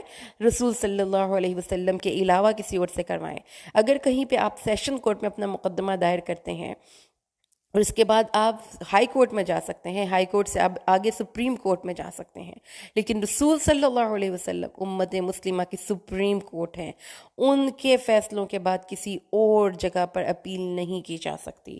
یہ ہے نبی صلی اللہ علیہ وسلم کی محبت کا تقاضا، جو اس پر عمل کرتا ہے اس کی محبت اللہ کی نظر میں قابل قبول ہے۔ اور جب ان کو کہا جاتا ہے کہ آؤ اللہ اور اس کے رسول کی طرف، تو منافقین تو اسے دور اگنور کرتے ہیں، ڈونٹ کیئر، پرواہ نہیں کرتے۔ اور جب کیا حال ہوگا جب ان کو کوئی مصیبت پڑے گی اس چیز کے بدلے میں جو ان کے ہاتھ آگے بیچ گئے، پھر وہ آپ کے پاس آئیں گے قسمیں اٹھاتے ہوئے، اللہ کی قسم، اللہ کی قسم۔ منافقین کے بارے میں نا جب بھی آپ پڑھیں گے قرآن میں ان کی قسموں کا بڑا ذکر ہے کہ وہ بڑی قسمیں کھاتے ہیں، ہمارا کوئی اس طرح کا ارادہ نہیں تھا، ہم تو بڑے خیر خواہ، ہم تو نیک، ہم تو یہ، تو ہم تو وہ، تکلیف کے وقت صفر پہ، آپ کی اطاعت میں زیرو پر، آپ کے بدخواہ، آپ کی خیر خواہ نہیں، اور اس کے باوجود زبانی کلامی محبتوں کے بلنگ و بانگ دعوے۔ اللہ فرماتا ہے میں نے ان لوگوں کے دلوں میں جان لیا، اے نبی ان کو آپ منہ ہی نہ لگائیں۔ یہ منافق شخص ہوتا ہے، ان کو منہ ہی نہ لگائیں، ان کے لیول پہ نہیں جانا، بدتمیزیاں نہیں کرنی، ان سے اعراض کرنا ہے، اور ان کو نصیحت کیجیے اور ان کے لیے ایسی بات کیجیے جو ان کے دل میں اتر جائے۔ بلیغا، ٹھیک ہے، بلیغ کا مطلب یہ ہے کہ آپ ان کے دل تک اثر کرنے والی ایک بات کریں، تو اس کا مطلب یہ ہے کہ جو ہے دعویٰ ہے اس میں حکمت بہت ہے۔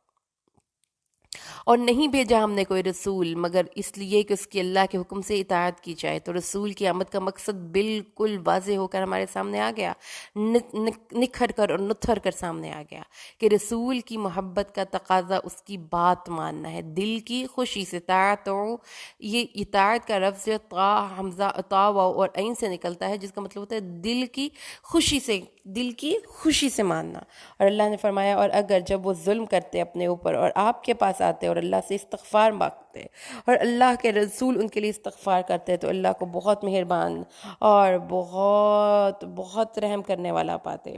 اب اس آیت سے یہ ثابت نہیں ہوتا کہ رسول صلی اللہ علیہ وسلم کی مزار یا قبر مبارک پر جا کر ان سے استغفار کی اپیل کی جائے گی، کیونکہ یہ آیتیں رسول صلی اللہ علیہ وسلم کی زندگی کے بارے میں ہیں کہ جب آپ زندہ تھے، آپ کے پاس آتے، آ کر آپ سے استغفار کے طلبگار ہوتے تو اللہ تعالیٰ ان کو بخش دیتا اور آپ اور وہ مل کر استغفار کرتے۔ یہ آیات کو کانٹیکسٹ میں جب تک آپ نہیں پڑھتے اور آؤٹ آف کانٹیکسٹ کوٹ کرنے کی کوشش کرتے ہیں تو بہت سی کنفیوژنس ہو جاتی ہیں۔ اس لیے آیت کا کانٹیکسٹ ہی یہ ہے کہ وہ لوگ تھے جو کہ اپنے مقدمے کا فیصلہ رسول صلی اللہ علیہ وسلم کے بعد عمر فاروق سے کروانے گئے تھے، اور حضرت فاروق کا نام بھی اسی واقعے کے بعد فاروق پڑا تھا، لیکن اللہ تعالیٰ نے فرمایا کہ رسول صلی اللہ علیہ وسلم کی اطاعت دین حق کی شرط اول ہے، آپ اس کے بغیر مسلمان کنسیڈر ہو ہی نہیں سکتے۔ اسی لیے دوسری بات اللہ نے فرمائی، نہیں تیرے رب کی قسم، فلا وربک، تیرے رب کی قسم، کیا نہیں وہ مومن، میں ان کے ایمان کو اٹھا کر ردی کی ٹوکری میں پھینکوں گا، ریجیکشن کی بڑی بڑی مہر لگ جائے گی۔ کیوں؟ جب تک اے نبی آپ کے فیصلے پر کوئی شخص اپنے جھگڑوں میں، بڑے بڑے عدالتوں کی باتیں تو دور ہے نا بھائی، آپ کا تو لیجسلیٹو اتھارٹی رسول صلی اللہ علیہ وسلم ہے، پتہ چل گیا، لیکن فیما شجر بینہم، جو معاملات ان کے اپنے آپس میں ہیں، اس میں بھی اے رسول آپ کو حکم نہیں بنائیں گے جب تک، اور آپ کی بات پر دل میں تنگی محسوس کیے بنا سر بسر تسلیم نہیں کر لیں گے، تب تک میرے نظر میں ان کا ایمان قابل قبول نہیں ہے۔ رسول صلی اللہ علیہ وسلم کا یہ مقام سمجھ لیجئے۔ تو جو بندہ بھی اس قرآن پاک کے اس مقام کو پڑھتا ہے، پھر کہتا ہے کہ بڑی بڑی نعتیں پڑھ لینے سے حب رسول کے تقاضے پورے ہو جاتے ہیں، بہت بڑے بڑے جلوسوں کا حصہ بن جانے سے حب رسول کے تقاضے پورے ہو جاتے ہیں، تو آپ کو شاید پھر کسی اور جگہ سے آپ نے ہدایت لی۔ قرآن تو ایسی کسی ریکوائرمنٹ کو ہمیں ریکمینڈ نہیں کرتا۔ قرآن کہتا ہے رسول صلی اللہ علیہ وسلم کی بات ماننی ہے، ان کے فیصلوں پر سر اطاعت ختم کرنا ہے، انہی کو اللہ اپنا سب سے بڑا ماننا ہے، وہی ہمارے پیر ہیں، وہی ہمارے مرید ہیں، وہی ہمارے مرشد ہیں، اور انہی کے فیصلوں کے آگے ہم نے سر اطاعت ختم کرنا ہے۔ اور اللہ نے فرمایا اگر ایسا وہ کر لیتے، یعنی رسول صلی اللہ علیہ وسلم کے حکموں پر ایمان لے آتے، تو اللہ تعالیٰ ان کو اپنے پاس سے اجر عظیم بھی دیتا اور بہت بڑے اپنی طرف سے راہ مستقیم کی ہدایت بھی دے دیتا۔ اور جو اطاعت کرے گا اللہ اور اس کے رسول کی، کون؟ وہ جو دل کی خوشی سے اللہ اور اس کے رسول کی بات مانے گا. تو پھر ان لوگوں کا مقام جانتے ہو, وہ ٹاپرز کا ساتھ پائیں گے. پتہ ہے ٹاپرز کون ہوتے ہیں؟ جو VIP ہوتے ہیں, جن کو بڑا اسپیشل پروٹوکول ملتا ہے, ان کو بھی قیامت کے دن کا پروٹوکول ملے گا. کس کو؟ جو اللہ اور اس کے رسول کی اطاعت کرے. فَأُولَٰئِكَ مَعَ الَّذِينَ أَنْعَمَ اللَّهُ عَلَيْهِمْ مِنَ النَّبِيِّينَ وَالصِّدِّيقِينَ وَالشُّهَدَاءِ وَالصَّالِحِينَ وَحَسُنَ أُولَٰئِكَ رَفِيقًا. جو اللہ اور اس کے رسول کی فرما برداری کرے تو یہ ان لوگوں کے ساتھ ہوں گے جن پر اللہ نے انعام کیا, نبیین, صدیقین, شہداء اور صادقین. صدیقین جو سچ بولتا ہے, جو اپنے عمل سے اپنے ایمان کے دعوے کو سچ کر دکھاتا ہے. اور اللہ تعالیٰ نے فرمایا کہ یہ وہ لوگ ہیں جن کو اللہ کا فضل عظیم نصیب ہو گیا. تو ہمیں قرآن یہ بتاتا ہے کہ اس دنیا کے ٹاپرز تو آپ کی نظر میں کچھ کوئی اور بھی ہو سکتے ہیں, روز محشر کے ٹاپر سے آج ہماری ملاقات ہو گئی.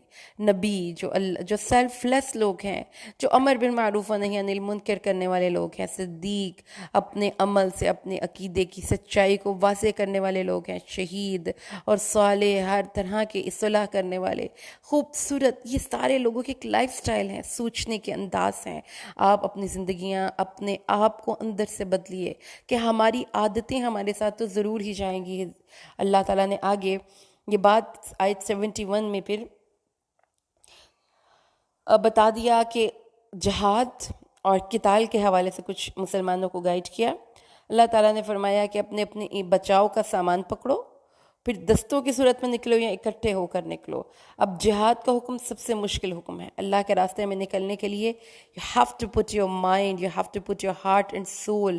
آپ کو اپنا بیسٹ شو کرنے کے لیے آگے بڑھنا پڑتا ہے.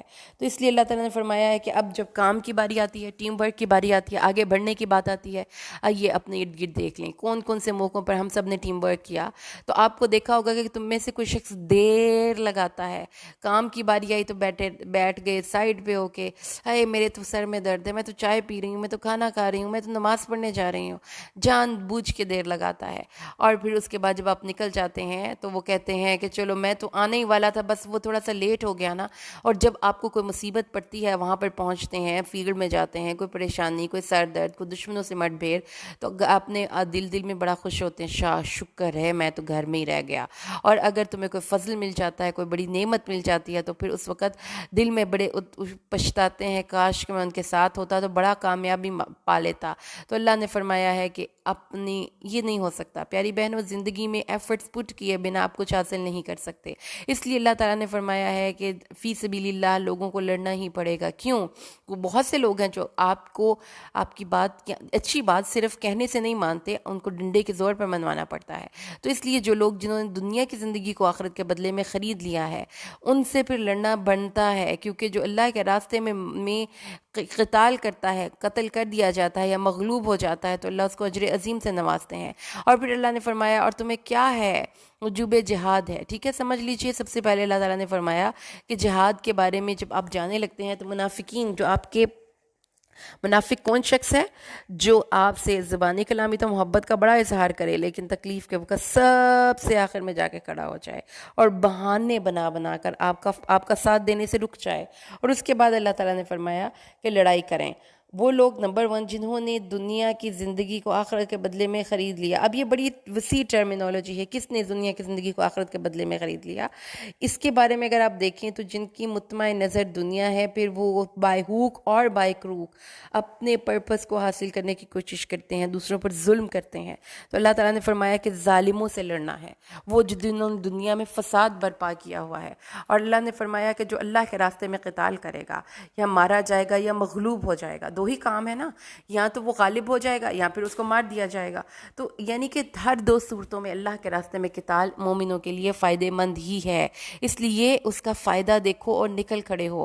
اور پھر اللہ تعالیٰ نے فرمایا کہ کمزور مرد, عورتیں اور بچے جو مکہ میں پیچھے رہ گئے ہیں اور اللہ سے دعائیں کر رہے ہیں کہ اللہ ہمیں اس بستی سے نکال جس کے رہنے والے ظالم ہیں, اور ہمیں اپنے پاس سے دوست عطا فرما دے اور اپنے پاس سے مددگار دے دے, تو ان لوگوں کی مدد کے لیے تم کیوں نہیں جاتے. پھر اللہ نے فرمایا کہ مومن مومن ہے تو کافر ہے تو شمشیر پہ کرتا ہے بھروسہ، مومن ہے تو بے تاغ بلٹتا ہے سپاہی، اور مومنوں کا قتال اللہ کے راستے میں ہے اور کافروں کا قتال شیطانوں کے راستے میں ہے۔ تو اس لیے دونوں کی ایک لائف سٹائل، سوچیں، پرپس، ان کی زندگی کے گولز، اچیومنٹ، سب میں ڈفرینس ہے۔ اس لیے اللہ تعالیٰ نے فرمایا ہے کہ بیسیکلی تم لوگوں نے انسانوں سے نہیں لڑنا، تم نے ان شیطانی طاقتوں سے لڑنا ہے جو انسانوں کو کیپچر کرنے کی کوشش کر رہی ہیں، کیونکہ انسان کو شیطان ورغلاتا ہے، اور شیطانی طاقتیں ہیں جو شیطان کے آلہ کار بنے ہوئے لوگ ہیں، ان سے لڑائی کرو۔ شیطان کا مکر بہت ضعیف ہے، اور جب ان سے کہا جاتا ہے کہ اپنے ہاتھ روک لو اور نماز قائم کرو اور زکوٰۃ دو، تو جب ان پر لڑائی فرض کر دی گئی تو ایک گروہ ان میں سے لوگوں سے یوں ڈرنے لگا جیسا کہ اللہ سے ڈرا جاتا ہے، یا اس سے بھی زیادہ ڈر۔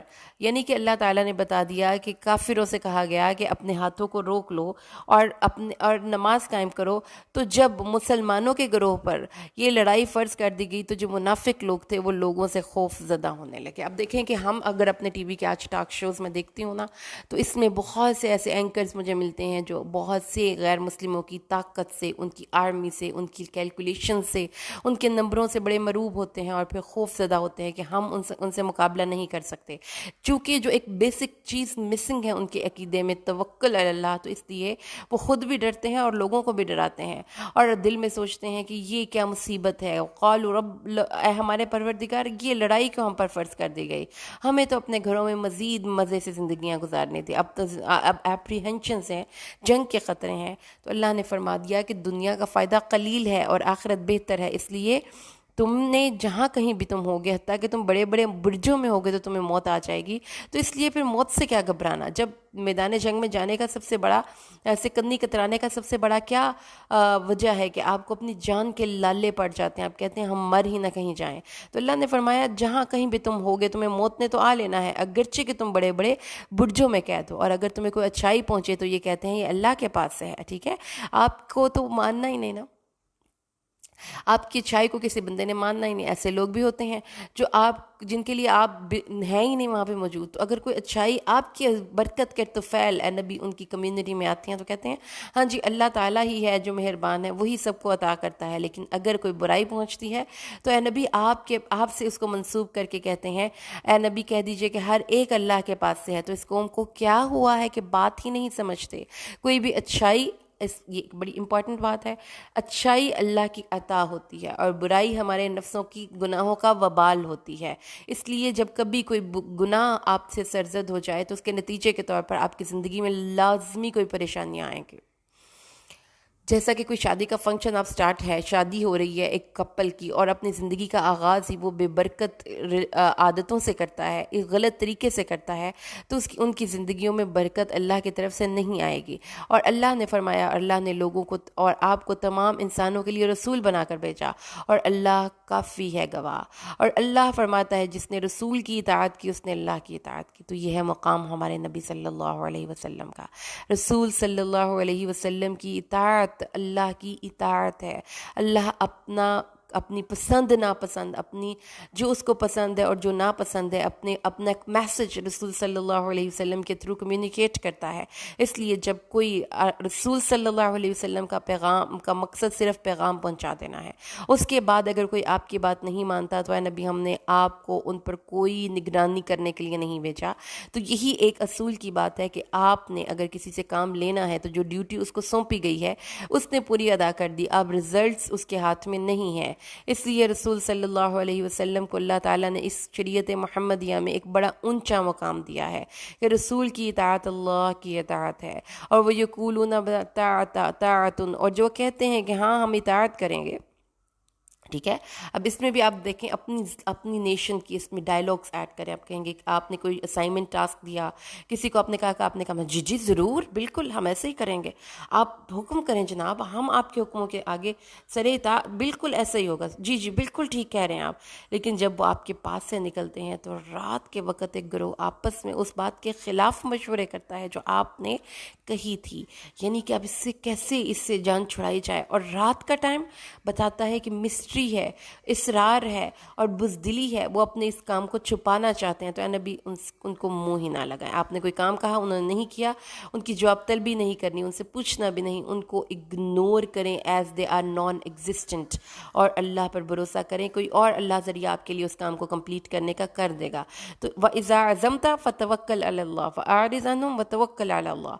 تو جو ایسے لوگ آپ کی زندگی میں ہے نا، کوئی بھی بندہ ہے، آپ کسی بھی سچویشن میں، آپ کہیں پہ جاب کر رہے ہیں، آپ کہیں پہ گھر میں ہیں، آپ کے سسرال میں ہیں، آپ کسی جگہ پر آپ کی دکان ہے، کوئی ایسے منافق بندے جو زبانی کلامی محبتوں کے دعوے کریں اور تکلیف کے وقت سب سے آخر میں کھڑے ہو جانے والے ہوں، ان بندوں سے پھر آپ نے اعراض کرنا ہے، اور اس کے بعد آپ نے اللہ کی ذات پر بھروسہ کرنا ہے۔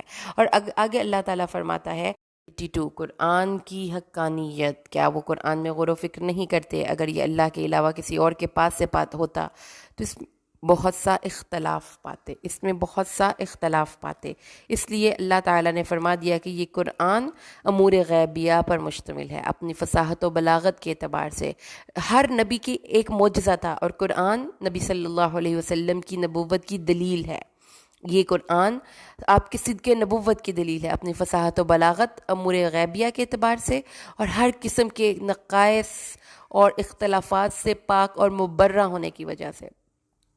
اور ایسا ممکن نہیں کہ انسان مختلف حالتوں میں برس ہا برس مختلف موضوعات پر تفصیل سے گفتگو کرتا رہے اور اس کی کوئی بات ایک دوسرے سے متصادم نہ ہو۔ قرآن میں غور و فکر کرنے والے ایک شخص کے لیے کسی قسم کی کوئی بھی بات ہر دور کے انسان کے ساتھ یہ منطبق کیا جا سکتا ہے۔ یہ کتاب فصیح و بلیغ ہے، اور فصاحت و بلاغت کے اعتبار سے اور اتنے بڑے حجم کے اعتبار سے یہ قرآن بذات خود ایک معجزہ ہے جو نبی صلی اللہ علیہ وسلم اس دنیا میں چھوڑ کر گئے ہیں۔ یتدبرون القرآن ولو کان من عند غیر اللہ لوجدوا فیہ اختلافا کثیرا۔ قرآن تدبر و غور و فکر کی دعوت دیتا ہے، اور قرآن یہ کہتا ہے کہ کوئی بھی شخص جو قرآن کو پڑھنے والا ہے وہ اس پہ غور و فکر کرے، اس پہ تدبر کرے، اس پہ اپنا ٹائم لگائے، پونڈر اپون، کنسنٹریشن دے، اس کے اندر کی چیزوں کو نکالنے کی کوشش کرے، تو وہ جوں قرآن کو پڑھے گا ہی ول فال ان لو ود دس بک، کیونکہ اس میں جو باتیں ہیں جو اس میں کوئی اختلافی بات ہی نہیں ہے۔ تو جب سے قرآن پاک دنیا میں آیا ہے تب سے لے کر آج تک تمام امور اس میں آپ اس کی آیات سے، اس کے کیریکٹر سے، اس کی باتوں سے آپ اس اپنی سچویشن کے ساتھ اس کو آپ مرج کر سکتے ہیں۔ یہ اتنی معجزاتی کتاب ہے، اور رسول صلی اللہ علیہ وسلم کی صداقت، نبوت کی صداقت پر یہ دلیل کے طور پر پیش کی جا سکتی ہے۔ تو اس لیے نبی صلی اللہ علیہ وسلم کا زندہ معجزہ ہے یہ قرآن۔ اور اس کے بعد آیت نمبر سورۃ النساء کی آیت 83 میں اللہ فرماتا ہے، اور جب ان کے پاس کوئی امن یا خوف کی کوئی بات آتی ہے تو اس کو پھیلا دیتے ہیں۔ جی، میڈیا سٹڈیز سے جو لوگ ریلیٹ کرتے ہیں وہ یہ بات جانتے ہوں گے کہ ایک خبر کو بریکنگ نیوز بنا دینے میں سب سے بڑا اور اہم رول اس خبر کو پھیلانے کے لیے یہ ہوتا ہے کہ آپ اس میں سنسنی پھیلا دیتے ہیں۔ تو چونکہ اب مسلمان جو تھے وہ آپ کو پتہ ہے کہ اب جنگیں ہو رہی ہیں، کہیں پہ کسی ملک میں مسلمان جا رہے ہیں، تو اس صورت میں اب جو منافقین تھے وہ اس ٹوہ میں لگے رہتے تھے کہ خبر پہنچے اور ہم اس کو لوگوں میں پھیلا دیں۔ تو اس قسم کے جو افواہیں پھیلانے والے جو عناصر ہوتے ہیں معاشرے میں، وہ اسٹیٹ کے یا ملک کے وفادار نہیں ہوتے، خواہ وہ کوئی اینکر پرسن ہی کیوں نہ ہو، کیونکہ ہر خبر ہر انسان کو دی جانی ضروری نہیں ہوتی بیسیکلی، اور ہر بندہ ہر خبر سے واقفیت اس کے لیے فائدے کی بجائے نقصان زیادہ ہو سکتا ہے۔ رسول صلی اللہ علیہ وسلم کا اگر آپ اس ریفرنس پہ پڑھتے ہیں کہ کیا آپ نے اپنی رائٹ انٹینشنز ہر بندے کو بتائیں، تو آپ نے ایسا نہیں کیا۔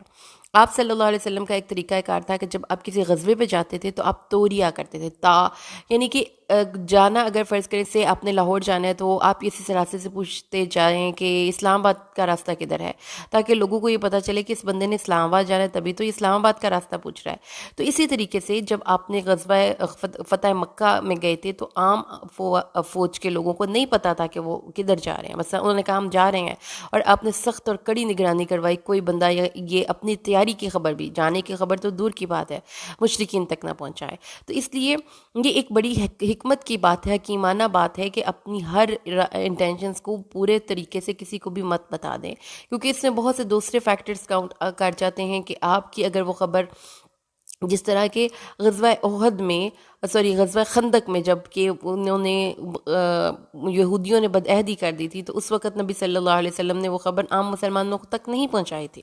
تو یہ ایک ضروری چیز ہے جو بھی میڈیاز کے سے ریلیٹڈ لوگ ہیں، اور ہم خود بھی چونکہ آج کل سوشل میڈیا استعمال کرتے ہیں، تو اس لیے اس آیت سے ہمیں بہت سے جو ہے ملتے ہیں لیسنس. نمبر 1 یہ کہ ویڈیو کو وائرل کر دینا بنا سوچے سمجھے آگے آگے آگے فارورڈ کر دینا نہیں چاہیے. دوسری چیز، آپ نے ہر ایک خبر پر، اگر آپ کو ایک خبر پہنچی ہے تو آپ نے اس خبر کو اس وقت تک نہیں ماننا جب تک کہ آپ کو اس کے سورس کا پتہ نہ ہو کہ یہ خبر پاس کرنے والے بندے کا کیا مقام ہے. تو اس لیے جو خبر ہے اس کو اوریجنل اور اوتھینٹک سورس سے ہی آپ کے پاس آنی چاہیے، اور اسی خبر پر آپ یقین کریں گے. اور تیسری چیز جو ہے نا، یہ کسی بھی آرگنائزیشن کو ایک ریکمنڈیشن ہے کہ آپ کے پاس ایک میڈیا ونگ ہونا چاہیے جو کہ لوگوں کو آپ کے آفیشیلی خبریں پاس کرے. جیسے کہ افواج پاکستان کا ایک آفیشیل جو ہے اسپوکس پرسن ہوتا ہے، ISSR جو بھی ہے. تو اس طرح سے اللہ تعالیٰ نے فرمایا کہ یہ ہونا چاہیے، اور عام بندے خبر کو یوں مت پھیلائیں کیونکہ اس سے فائدہ نہیں ہوگا نا. آپ کی بہت سی انرجیز اور ٹینشنز جو ہیں نا وہ ایسے ہی ویسٹ ہو جائیں گی. اور پھر آگے اللہ تعالیٰ نے فرمایا کہ آیت نمبر 84 میں کہ اپنی اللہ کے راستے میں لڑیے، کیونکہ آپ کو مکلف آپ کی جان کا ہی کیا جائے گا. یعنی کہ کسی دوسرے انسان کا فیل ہو جانا، جو کہ آج کل لوگ کرتے ہیں کہ ایسے آپ کو کوئی جاب دے دیتے ہیں تو کہتے ہیں جی کہ ایسے ایسے ٹارگٹ سیٹ کر دیتے ہیں جو ڈویبل ہی نہیں ہوتے. اور اگر فرض کریں کہ ایک ٹیچر ہے تو اسے کہتے ہیں کہ آپ کی کلاس میں 100% بچے پاس ہونے چاہیے، اگر اس نے 100% کو پاس کروا دیا تو اتنے پرسنٹ اے میں جانے چاہیے. تو اللہ تعالیٰ نے ایسا کوئی اسٹینڈرڈ سیٹ نہیں کیا، کیونکہ انسان کی اپنی ہر انسان ہدایت کو یا کسی بھی انسان کے دیے گئے علم کو اپنی حساب سے لیتا ہے، اور اس کی اپنی موٹیویشن ہوتی ہے. تو اس لیے اللہ تعالیٰ نے فرمایا کہ مومنین کی تحریض کیجیے. تحریض کا لفظی مطلب ہوتا ہے کہ ان غلطیوں پر فوکس کرنا ہے جو کہ ان کے مقصد کے حصول کے راستے میں رکاوٹ ہے. تو یہ ایک بہت ہی زبردست ٹیکنیک پتہ چل گئی ہمیں امپروومنٹ کی، کہ آپ کو جب کوئی چیز غلط آپ سے ہو جاتی ہے تو اس وقت آپ نے پھر اپنی غلطی پہ فوکس کرنا ہے، اور ایسے ہی نہیں بلائنڈلی اپنے آپ کو امپروو کرنے کی کوشش کرنی. تو اس سے مطلب یہ بھی ہے کہ مسلمانوں کو فوجی ٹریننگ کرتی رہنا چاہیے. اور اللہ تعالیٰ فرماتا ہے کہ اگر جنگ اس وقت تمہاری سوسائٹی میں ہے اور you are apprehending the shadows of war in your society, تو یہ مت سوچو کہ یہ بہت کوئی مستقل رہنے والی سچویشن ہے. اللہ تعالیٰ ہو سکتا ہے کہ سچویشن کو بدل دے. اب آگے آ جاتی ہے آیت نمبر 85 ریکمنڈیشن کے حوالے سے، کہ جو کوئی اچھی ریکمنڈ کرتا ہے تو اس کو اس کی ثواب میں سے حصہ ملے گا. تو اس لیے اگر آپ ہیں، میں ہوں، ہم کسی ایسی پوزیشن میں ہیں کہ ہم کسی کو نوکری دلوا سکتے ہیں، کسی کی ریکمنڈیشن دے سکتے ہیں، کسی کا جائز کام پھنسا ہوا کروا سکتے ہیں اپنی ریکمنڈیشن سے، تو آپ کو ضرور کر دینا چاہیے. کیونکہ رسول صلی اللہ علیہ وسلم کی بھی یہاں پر ہمیں سنت معلوم ہوتی ہے کہ آپ صلی اللہ علیہ وسلم کے پاس کوئی بندہ آتا تھا جس کے پاس کھانے کو نہیں ہوتا تھا، جس کے پاس کوئی کپڑے نہیں ہوتے تھے، تو آپ ریکمینڈ کر دیتے تھے اس کو، آپ اپنے صحابہ کو، کہ یہ بندہ آیا ہے میرے پاس، اگر کوئی اس کی ہیلپ کر سکتا ہے تو پلیز ضرور کر دیں. تو یہ ریکمنڈیشنز جو ہیں یہ ضرور آپ بھی کر دیا کریں if you are in a position to play a decisive role in a person's life. ٹھیک ہے، کسی کو فائدہ پہنچانے کی پوزیشن میں آپ ہیں، لیکن آبویسلی اس کی پکچر ابھی نامکمل ہے. اگر آپ کسی if you have this influence, تو آپ کسی غلط بندے کو پروموٹ نہ کریں، یہ بھی بہت ضروری ہے. تو ریکمینڈ کرنا ہے تو اس طرح سے آپ اپنے فیس بک کے پیجز کو ریکمینڈ کر سکتے ہیں، آپ کسی اچھے گروپ کو ریکمینڈ کر سکتے ہیں، آپ کسی اچھی پوسٹ پر کسی اچھے انسان کو ریکمینڈ کر سکتے ہیں. So you can do it. تو یہ وہی بات آئے گی کہ نیکی اور تقوی کے کاموں میں ایک دوسرے کی ہیلپ کرنی چاہیے. آگے آ جاتی ہے بات تحفہ دینے کی. تو اتنی پیاری باتیں مجھے سورۃ النساء سے پڑھ کر ایک آیت اپنی ذات میں مکمل ایک ہول ہے. اب آگے اللہ تعالیٰ نے فرمایا جب تمہیں کوئی تحفہ دے نا السلام علیکم کا، تو اس سے اچھا تحفہ اس کو ریٹرن کرو یا اس جیسا ہی کر دو. تو اگر آپ گریشیسلی کسی کو سلام کرتے ہیں اور وہ آپ اس کا جواب دیتے ہیں، تو آپ یقین مانیں ایک چھوٹی سی ٹپ ہے.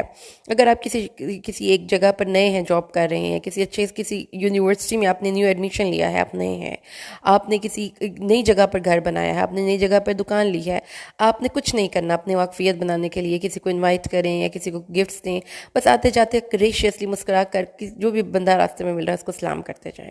آپ کے تیسرے چوتھے پانچویں دن کے بعد وہ بندہ آپ کا واقف بن جائے گا. اس لیے لوگ کہتے ہیں جی ہاں میں فلانے سے کام کروا سکتا ہوں، میرے سے سلام دعا ہے.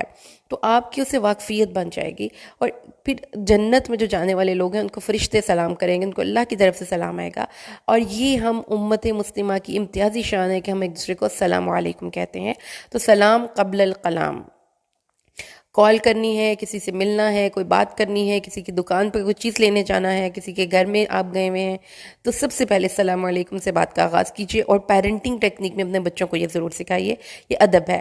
چھوٹے بڑوں کو سلام کریں گے، تھوڑے زیادہ کو سلام کریں گے، سوار پیدل کو سلام کریں گے. اور اسی طریقے سے جو ہے آپ صلی اللہ علیہ وسلم نے فرمایا کہ پوری محفل میں کسی ایک کو سلام کر دینا بھی کافی ہے. اس کے بعد اللہ تعالیٰ نے آگے فرما دیا کہ اچھا جی، اس کے بعد اللہ فرماتا ہے کہ اللہ کے علاوہ کوئی معبود نہیں ہے، قیامت کے دن وہ تم سب کو جمع کرے گا جس کے آنے میں کوئی شک نہیں ہے، اور اللہ سے بڑھ کر کسی بات میں کوئی سچا نہیں ہے. اس لیے اس بات کو ذہن میں رکھو. اور اس کے بعد اللہ تعالیٰ مومنوں کو کہہ رہے ہیں کہ مومنوں تم منافقین کے بارے میں دو رائے کیوں ہو گئے ہو؟ ان کو ان کے کرتوتوں کے سبب اوندھا کر دیا. اوندھا مطلب جانتے ہیں نا، منہ نیچے گر کے، جسے آپ کہتے ہیں نا منہ پنے، ایسے وہ گریں گے. اللہ تعالیٰ فرماتے ہیں کہ منہ کے بل وہ گریں گے، برے طریقے سے گریں گے. اس لیے اس چیز کو ذہن میں رکھو. اور وہ منافق کیا ہیں؟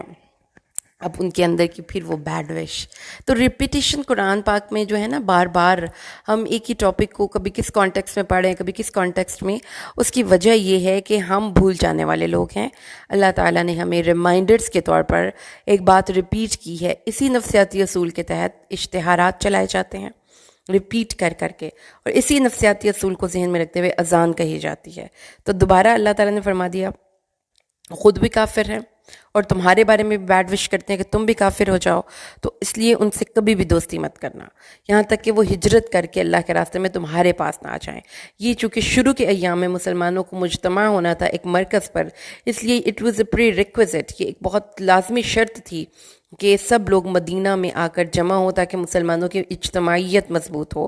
اللہ تعالیٰ نے اس لیے وہاں پر کہا کہ مکہ کے لوگ تمہارے لیے اس وقت تک قابل اعتبار نہیں ہونے چاہیے جب تک کہ وہ مدینہ میں آ کر تمہارے ساتھ تمہارے کاز میں تمہاری ہیلپ نہ کریں.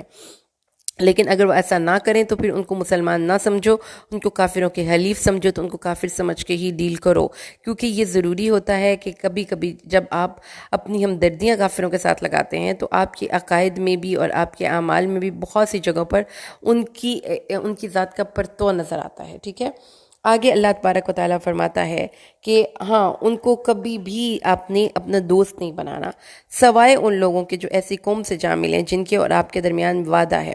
تو کافر وہ یہاں پر اللہ تعالیٰ نے فرما دیا کہ جو کافر تم سے جھگڑا کرتے ہیں اور وہ تمہارے دین کے خلاف جو ہے سازشیں کرتے ہیں، پھر وہ تمہارے دشمن ہیں، ان کو پکڑ کر مارنا چاہیے. اب دیکھیے جی کہ یہ وہ آیات ہیں جن کو کہ آؤٹ آف کانٹیکسٹ کوٹ کیا جاتا ہے. فَخُذُوهُمْ وَاقْتُلُوهُمْ حَيْثُ وَجَدتُّمُوهُمْ وَلَا تَتَّخِذُوا مِنْهُمْ وَلِيًّا وَلَا نَصِيرًا. نہ پہلے نہ بعد میں. تو یہ سیمینٹکس کی ایک فیلڈ ہوتی ہے لینگویج کی، جس میں آپ کسی بھی ورڈ کا میننگ دیکھتے ہیں.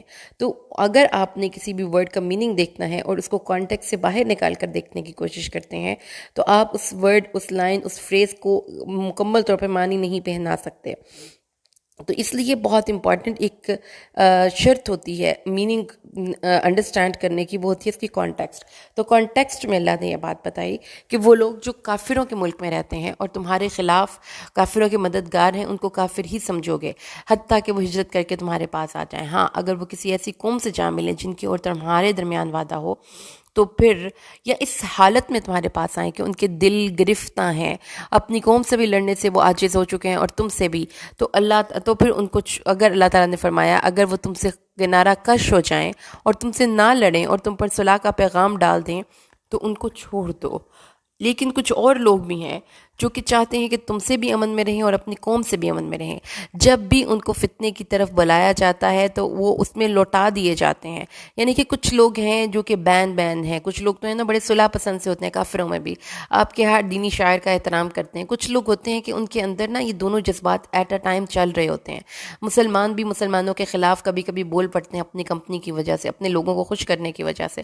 تو اللہ تعالیٰ نے بتایا کہ تمہاری دوستیاں بڑی واضح ہونی چاہیے.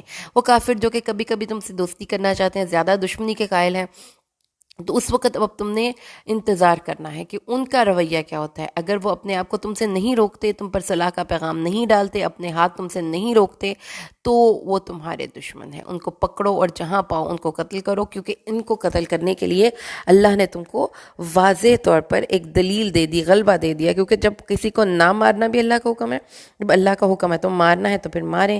کیوں؟ اس کی چھوٹی سی مثال لیں کہ آپ کے جسم کے تمام اعضاء جو ہیں وہ قابل احترام ہیں. اگر کوئی کسی کا ہاتھ تو امپورٹنٹ چیز ہے، لیکن کبھی کبھی ڈاکٹرز کہتے ہیں کہ یہ ہاتھ بھی کاٹ دیا جائے گا. اگر یہ نہیں کاٹا جائے گا تو یہ باقی جسم کو بھی خراب کرے گا. تو ہم خود جا کر ہاتھ کٹوا کے آتے ہیں، خود جا کر پاؤں کٹوا کے آتے ہیں لوگ. تو ایسے ہی معاشرے میں لوگ ہیں جن سے اپنے معاشرے کو آزاد کرنا چاہیے، اور کسی مومن کے لیے لائق نہیں کہ کسی مومن کو خطا سے قتل کر دے. قتل خطا کی سزا کا یہاں پہ ذکر آ گیا جی. اب قتل خطا کیا ہے کہ آپ کا ارادہ تو نہیں تھا اور نہ ہی آپ نے کسی ایسی چیز سے ہٹ کیا، لیکن وہ خطا سے مر گیا، یعنی کہ آپ سے بھول چوک ہو گئی. تو قتل خطا کی سزا میں پھر دیت، قصاص نہیں ہوگا، دیت ہوگی. ٹھیک ہے کہ اس کی دیت ہوگی اور اس کے ساتھ ہی اس کا جو ہے کفارہ ہوگا. دیت اور کفارہ ہوگا لیکن قصاص نہیں ہوگا. اور اس کی بھی ڈیفرنٹ فارمز ہیں، جس میں کہ یہ کہا جاتا ہے کہ دیت کیا ہے، 100 اونٹ کے برابر ہے. جو بھی قیمت بنتی ہے وہ آپ کو ادا کرنی ہوگی. اور اس کا قصاص اس کا نہیں ہوگا، کفارے کے طور پر 2 مہینے کے مسلسل روزے رکھنے ہوں گے. تو یہ اللہ تعالیٰ نے فرما دیا کہ قتل خطا کے طور پر بھی اگر کس نے بلا مثلا کہ کوئی جس طرح دیکھیں نا کہ قرآن ایک بالکل یونیورسل بک ہے، تو یہ ہو جاتا ہے کبھی کسی ڈاکٹر نے غلط انجیکشن لگا دیا تو مریض کی پیشنٹ کی ڈیتھ ہو گئی. کبھی کبھی کوئی ڈرائیورز ہیں جن کی گاڑی کے نیچے کوئی انسان آ کے مر گیا. تو اس صورت میں پھر یہ نہیں ہے کہ you will not let it go اور چپ جائیں گے. اپنی اس کے ورثاء کو پہلے مکمل طور پر اس کی دیت ادا کی جائے گی، اور اگر اس کے ورثاء دیت معاف کر دیں تو ٹھیک ہے، لیکن اس کا کفارہ ادا کرنا ہوگا. جو پہلی صورت میں تو ایک گردن کا آزاد کرنا ہے، لیکن چونکہ آج کے دور میں کوئی ایسا غلام کا سسٹم نہیں، تو اس کی پھر آپ نے اس کا الٹرنیٹیو کیا ہے کہ اپنے 60 ڈیز کے مسلسل روزے رکھنے ہیں. اس میں ایک روزہ بھی چھوٹ گیا تو پھر شروع سے شروع کرنے پڑیں گے، اور یہ اللہ کی طرف سے توبہ ہے. اور جو کوئی جان بوجھ کر کسی مومن کو قتل کرے گا تو اس کا ٹھکانہ دوزخ ہے، اور وہ اس میں ہمیشہ رہے گا. اور یہ اللہ کی طرف سے ایک بالکل فائنل ایک بات ہمیں بتا دی گئی کہ قتل عمد کی سزا دائمی دوزخ ہے، کہ اللہ نے اس پر غضب کیا، اس پر لعنت کی، اور اس کے لیے عذاب علیم تیار کیا. اس کے بعد آگے آ جائیے آیت نمبر 94 پہ. اس آیت نمبر 94 میں اس کی تفسیر صحیح البخاری میں یوں آتی ہے. ابن عباس فرماتے ہیں کہ ایک شخص اپنی تھوڑی تھوڑی بکریوں کے ساتھ جا رہا تھا. کچھ مسلمان وہاں سے گزرے تو اس نے اس کو السلام علیکم کہا، لیکن مسلمانوں نے اس کو قتل کر کے اس کی بکریاں لے لیں. اس پر اللہ نے آیت نازل کی. تو یہ ہوتی ہے ہر کمیونٹی میں اوور سمارٹ قسم کے لوگ ہوتے ہیں نا، کہ آپ نے ان کو انسٹرکشنز ہی نہیں دی ہوتی اور وہ خود بخود سے ایفیشینٹ بن کے وہ کام کرنے کی کوشش کر رہے ہوتے ہیں. تو ان لوگوں کو ڈیل کرنا بہت ضروری ہے. اگر آپ نہیں کریں گے، آپ ایک ٹیم لے کر چل رہے ہیں اور ایک بندے کو آپ نے انسٹرکشنز ہی نہیں دی اور اس کے وہ اپنے دل سے سوچ رہا ہے کہ یہ بھی ایسا بھی ہم کر لیں، تو لازمی اس بندے کو ڈیل کیجئے، اس کو اس کے حال پہ نہ چھوڑیے. کیونکہ اللہ تعالیٰ نے فرمایا ہے کہ جب کوئی شخص اللہ کے راستے میں آپ چل پھر رہے ہیں اور کوئی آپ کو کہتا ہے السلام علیکم، تو اس کا مطلب ہے کہ وہ مسلمان ہے. سو آپ نے ججمنٹل نہیں ہونا، آپ اس کے اندر نہیں گھس کے دیکھنا کہ یہ اب مسلمان ہے تھا کہ نہیں تھا، اس کے دل میں ایمان کتنا ہے، کتنے پرسنٹ ہے، کتنے کم پرسنٹ نہیں ہے. دل کی حالتیں آپ کے غیب امور میں سے ہیں، یہ اللہ کا معاملہ ہے. جب کوئی ظاہر پر معاملہ ہے نا، رسول صلی اللہ علیہ وسلم کی محفلوں میں منافق بیٹھتے تھے، ان کو بائی نیم پتا تھا، لیکن آپ نے ان کے ظاہر پر معاملہ کیا. تو اس لیے اللہ تعالیٰ نے فرمایا ہے کہ جب کوئی تم سے السلام علیکم کہتا ہے تو اس کو یہ نہ کہو کہ چلو جی آ گئے ہو سلام قبول کر کے سلام کرنے کے لیے. تو یہ بڑی پیاری مجھے آیت لگی، اس لیے کہ جو ذرا کچھ لوگ دین کے پر عمل کرنا شروع کر دیتے ہیں، کچھ ذرا اللہ تعالیٰ کی طرف سے ان پر عطا ہو جاتی ہے، تو وہ پھر شیطان ان کو دوسری طرف سے آ کے اٹیک کرتا ہے کہ وہ سپیریورٹی کمپلیکس کا شکار ہو جاتے ہیں. جس طرح کہ ایک واقعہ میں نے پڑھا، حکیم لقمان جا رہے تھے نماز پڑھ کے، تو ان کے ساتھ ان کا بیٹا تھا. انہوں نے کہا کہ دیکھا کتنے غافل لوگ ہیں جو ابھی بھی صبح کی نماز کے وقت بھی نہیں اٹھے. تو اس کے فادر نے اسے یہ بات بولی کہ اگر آپ نے اس لیے نماز پڑھی ہے کہ اپنے آپ کو اعلیٰ اور دوسروں کو ادنا سمجھتے، تو آپ کی نماز کا آپ کو بھی فائدہ نہیں ہوا. تو یہ جو ججمنٹل ہونا ہے نا اور اپنے آپ کو بڑی کچھ چیز سمجھنا ہے کہ ہم تو قرآن پڑھتے ہیں, ہم تو نمازیں پڑھتے ہیں, ہمارا تو بڑا مقام بلند ہے, اور ان کو تو بیچاروں کو ناقرات آتی ہے نا, ان کو ترجمہ آتا ہے, تو یہ تو ایسے لوگ ہیں, یہ بالکل درست نہیں ہے. اللہ تعالیٰ نے فرمایا ہے کہ تم بھی ایسے ہی تھے, اللہ نے تم پر احسان کیا تو کبھی بھی تحقیق کیے بنا کسی بھی انسان کو کافر یا مومن کہہ دینے کی آپ کو اجازت نہیں دی جا سکتی, اور اللہ جانتا ہے جو تم کر رہے ہو. آگے جی آ جائیے آیت نمبر 95 پہ. اللہ فرماتا ہے کہ جو بیٹھ کر آرام سے تسبیحات کر رہے ہیں, عبادات کر رہے ہیں, وہ مومن جو کسی بھی کافر کو لیے کہ آنکھوں میں کھٹک نہیں رہے, اور ان کے لیے دین اسلام کی سرحدوں کے لیے کوئی کام نہیں کر رہے, اور بس بیٹھے ہوئے ہیں, اجر ان کو بھی ملے گا ان کی عبادات کا, ان کی ریاستوں کا, ان کے ذکر اذکار کا. لیکن جو مجاہد ہیں نا, ان کے درجے بڑے بلند ہیں. تو اللہ کے راستے میں جہاد کسی بھی کیپیسٹی میں آپ کر سکتے ہیں. آج کا دور ایسا دور ہے کہ آپ کے پاس کوئی بھی ایبلٹی ہے, آپ اس میں سے کچھ وقت اللہ کی کتاب کو آگے پہنچانے میں اور اس کے دین کے لیے صحیح معنوں میں کام کرنے میں گزاریے, اور صرف اپنی آخرت کا زیادہ راہ بنانے کے لیے. اللہ تعالیٰ نے مجاہدین کو, جو بھی جہاد کرنے والے ہیں, وہ فیلڈ میں ہوں, وہ قتال میں ہوں, وہ قلم سے کر رہے ہیں, وہ اپنی انٹرنیٹ کی ایپس کے تھرو کر رہے ہیں, اللہ نے ان سے وعدہ کیا ہے فضل عظیم کا. آیت نمبر 96, اللہ کی طرف سے درجے ہیں اور رحمت ہے اور مغفرت ہے. آگے آ جاتی ہے بات 97 آیت کہ بے شک وہ لوگ جن کو فرشتے اس حال میں فورس کرتے ہیں کہ انہوں نے اپنے اوپر ظلم کیا ہوتا ہے, تو وہ کہتے ہیں تم کس حالت میں تھے, تو وہ کہتے ہیں ہم تو زمین میں ناتوان تھے, اور وہ فرشتے ان سے کہتے ہیں کہ اللہ کی زمین وسیع نہ تھی کہ اس میں ہجرت کر جاتے. تو لیم ایکسکیوزز اللہ کو کبھی بھی قبول نہیں ہوں گے. اگر آپ کو اپرچونیٹیز تھیں, آپ اپنے دین پر عمل پیرا ہو سکتے تھے, آپ کسی دوسرے انسان کی زندگی میں آسانیاں پیدا کر سکتے تھے, آپ کو دین پر عمل کرنے کے لیے آپ کو تھوڑی سی اپنی روٹین میں چینج کر کے آپ یہ کام کر سکتے تھے, آپ نے نہیں کیا, تو آپ اللہ کی نظر میں گناہ گار ہیں اور مجرم ہیں.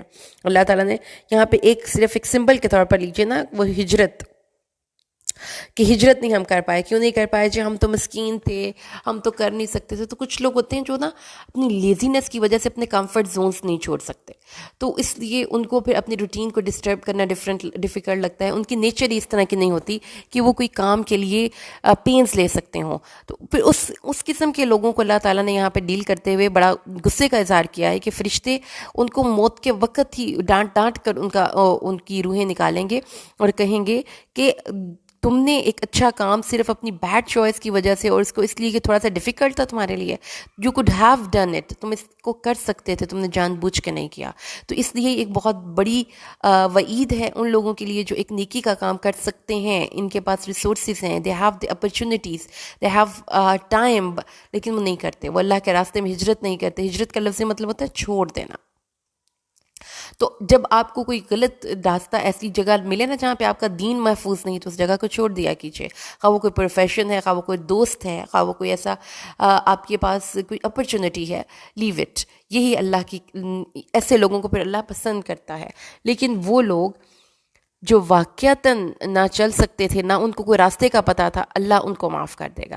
آگے اللہ تعالیٰ نے آیت 100 میں فرمایا ہے کہ جو زمین میں ہجرت کرتا ہے تو زمین میں بہت سی وسعتیں اور بہت سی فراغیاں پاتا ہے. اور یعنی اللہ تعالیٰ نے فرمایا کہ زمین میں پھر آپ کو پناہ گاہیں بھی مل جاتی ہیں, آپ کو لوگ مل جاتے ہیں, تو موو آن, آپ کو اپنے ڈور کو, جو کلوزڈ ڈور ہیں ان کو اوپن کریں, آگے بڑھیں. جس جگہ پہ آپ کے لیے راستے بند ہیں, مسدود ہیں, آپ کچھ نہیں کر سکتے وہاں پہ بیٹھ کے, دین اگین آپ کو وہاں سے نکل جانا چاہیے. ہجرت کرنے کے ساتھ ہی آپ کی زندگی میں بہت سی آپ کو پناہ گاہیں مل جائیں گی. رسول صلی اللہ علیہ وسلم کا وصف ہمارے سامنے ہے کہ ایک طرف جب آپ وہاں سے ہجرت کر کے نکلے تو آپ کی کنڈیشن کیا تھی؟ لوگ آپ کے خون کے پیاسے تھے, آپ کے جانی دشمن تھے, آپ کے اوپر قاتلانہ حملہ کرنے کا پوری پلاننگ ہو چکی تھی, اور دوسری طرف لوگ آپ کو ویلکم کرنے کے لیے کھڑے تھے. تو زمین میں پناہ گاہیں بھی مل گئیں, وسعتیں بھی مل گئیں. لیکن اگر کوئی شخص اس امید سے گھر سے نکلتا ہے کہ میں اللہ کے راستے میں جاؤں گا, لیکن اس کو موت آ گئی, تو بھی اس کا اجر اللہ کے ذمہ واقع ہو گیا. تو ہر دو صورتوں میں آپ کے لیے بھلائی ہے. اور اس کے بعد آگے یہ قصر نماز کا حکم ہے. تو نماز قصر جو ہے وہ یہ ہے کہ جب تم زمین میں سفر کرو تو تم پر کوئی گناہ نہیں کہ نماز کچھ کم کر لو, اگر ڈرو کہ تمہیں وہ لوگ فتنے میں ڈال دیں گے جنہوں نے کفر کیا ہے.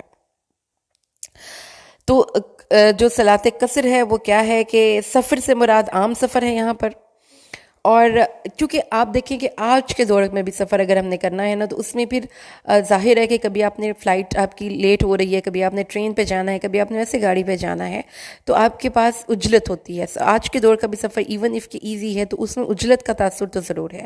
تو یہ دین اسلام میں جو فلیکسیبلٹی ہے اور اڈاپٹیبلٹی ہے اکارڈنگ ٹو سچویشن، یہ نماز کے حکم میں بڑی زبردست طریقے سے سمجھی جا سکتی ہے کہ اگر آپ کا جس طرح کے حالات ہوں اسی کے اندر اس نماز کے حکم کو ایڈجسٹ کر لیجئے. اب نماز کہیں پہ فار ایگزامپل آپ نے کہیں سفر پہ جانا ہے، ٹرین چھوٹ رہی ہے، تو آپ پوری نماز نہیں پڑھیں گے، آپ 4 رکعتوں والی نمازیں 2 2 رکعت کر کے، اور باقی جو نمازیں ہیں جو رہ گئی مغرب کی نماز وہ 3 رکعت پوری پڑھیں گے. فجر کی نماز میں رسول صلی اللہ علیہ وسلم نے یہ بتایا ہے کہ اس میں سنتیں نہیں چھوڑی جائیں گی، باقی نمازوں میں سنتیں بھی اگر آپ نہ پڑھیں تو آپ کو اس چیز کی اجازت ہے. لہٰذا جو سب سے قوی سفر کی مقدار جو ائمہ نے طے کی ہے وہ ہے 9 3 فرسخ 9 کوس تقریباً 21 کلومیٹر. تو اس سے نکل کر شہر سے نکل کر قصر کر سکتے ہیں. کسی صحیح حدیث سے نبی صلی اللہ علیہ وسلم سے یہ ثابت نہیں کہ آپ نے کسی سفر میں فرض نماز سے پہلے یا بعد میں سنتیں ادا کی ہوں. ہاں، رات کے وتر اور صبح کی سنتیں آپ ہر سفر میں پڑھا کرتے تھے اور کبھی نہیں چھوڑا کرتے تھے. صحابہ میں سے ابو بکر، حضرت عمر اور حضرت ابن عمر کا اسی پر عمل تھا. مسافر اگر مقیم کے پیچھے نماز پڑھے گا تو قصر نہیں کرے گا. اور اس کے ساتھ یہ ہے کہ اگر آپ کسی ایسے سفر پر جا رہے ہیں کہ جس سفر میں آپ کو ڈاؤٹ ہے کہ آج کام ہوتا ہے کہ کل ہوتا ہے، تو بے شک آپ پھر 2 ماہ بھی رہیں تو آپ سارا ٹائم پہ قصر کریں گے. ورنہ اس کے بارے میں اختلاف ہے. کچھ ائمہ کہتے ہیں کہ 3 ڈیز اگر آپ کا قیام کا ارادہ ہے تو آپ 3 ڈیز سے زیادہ کا قیام کا ارادہ ہے تو ڈے 1 سے آپ پوری نماز پڑھیں گے. لیکن کچھ ائمہ کہتے ہیں کہ 15 ڈیز تک آپ قصر کر سکتے ہیں، دین آفٹر ورڈز آپ اس میں اپنی نماز کو کم کر کے پڑھیں گے، شارٹ کر کے پڑھیں گے. اور اسی طریقے سے اللہ تعالیٰ نے پھر دیکھیے کہ نماز کے حکم میں یہ تاکید آ گئی کہ نماز کے بعد بھی اللہ کو یاد کرنا ہے. قیاماً قعوداً وعلی جنوبہم، اپنی کھڑے ہو کر، بیٹھ کر اور اپنی کروٹوں کے بل.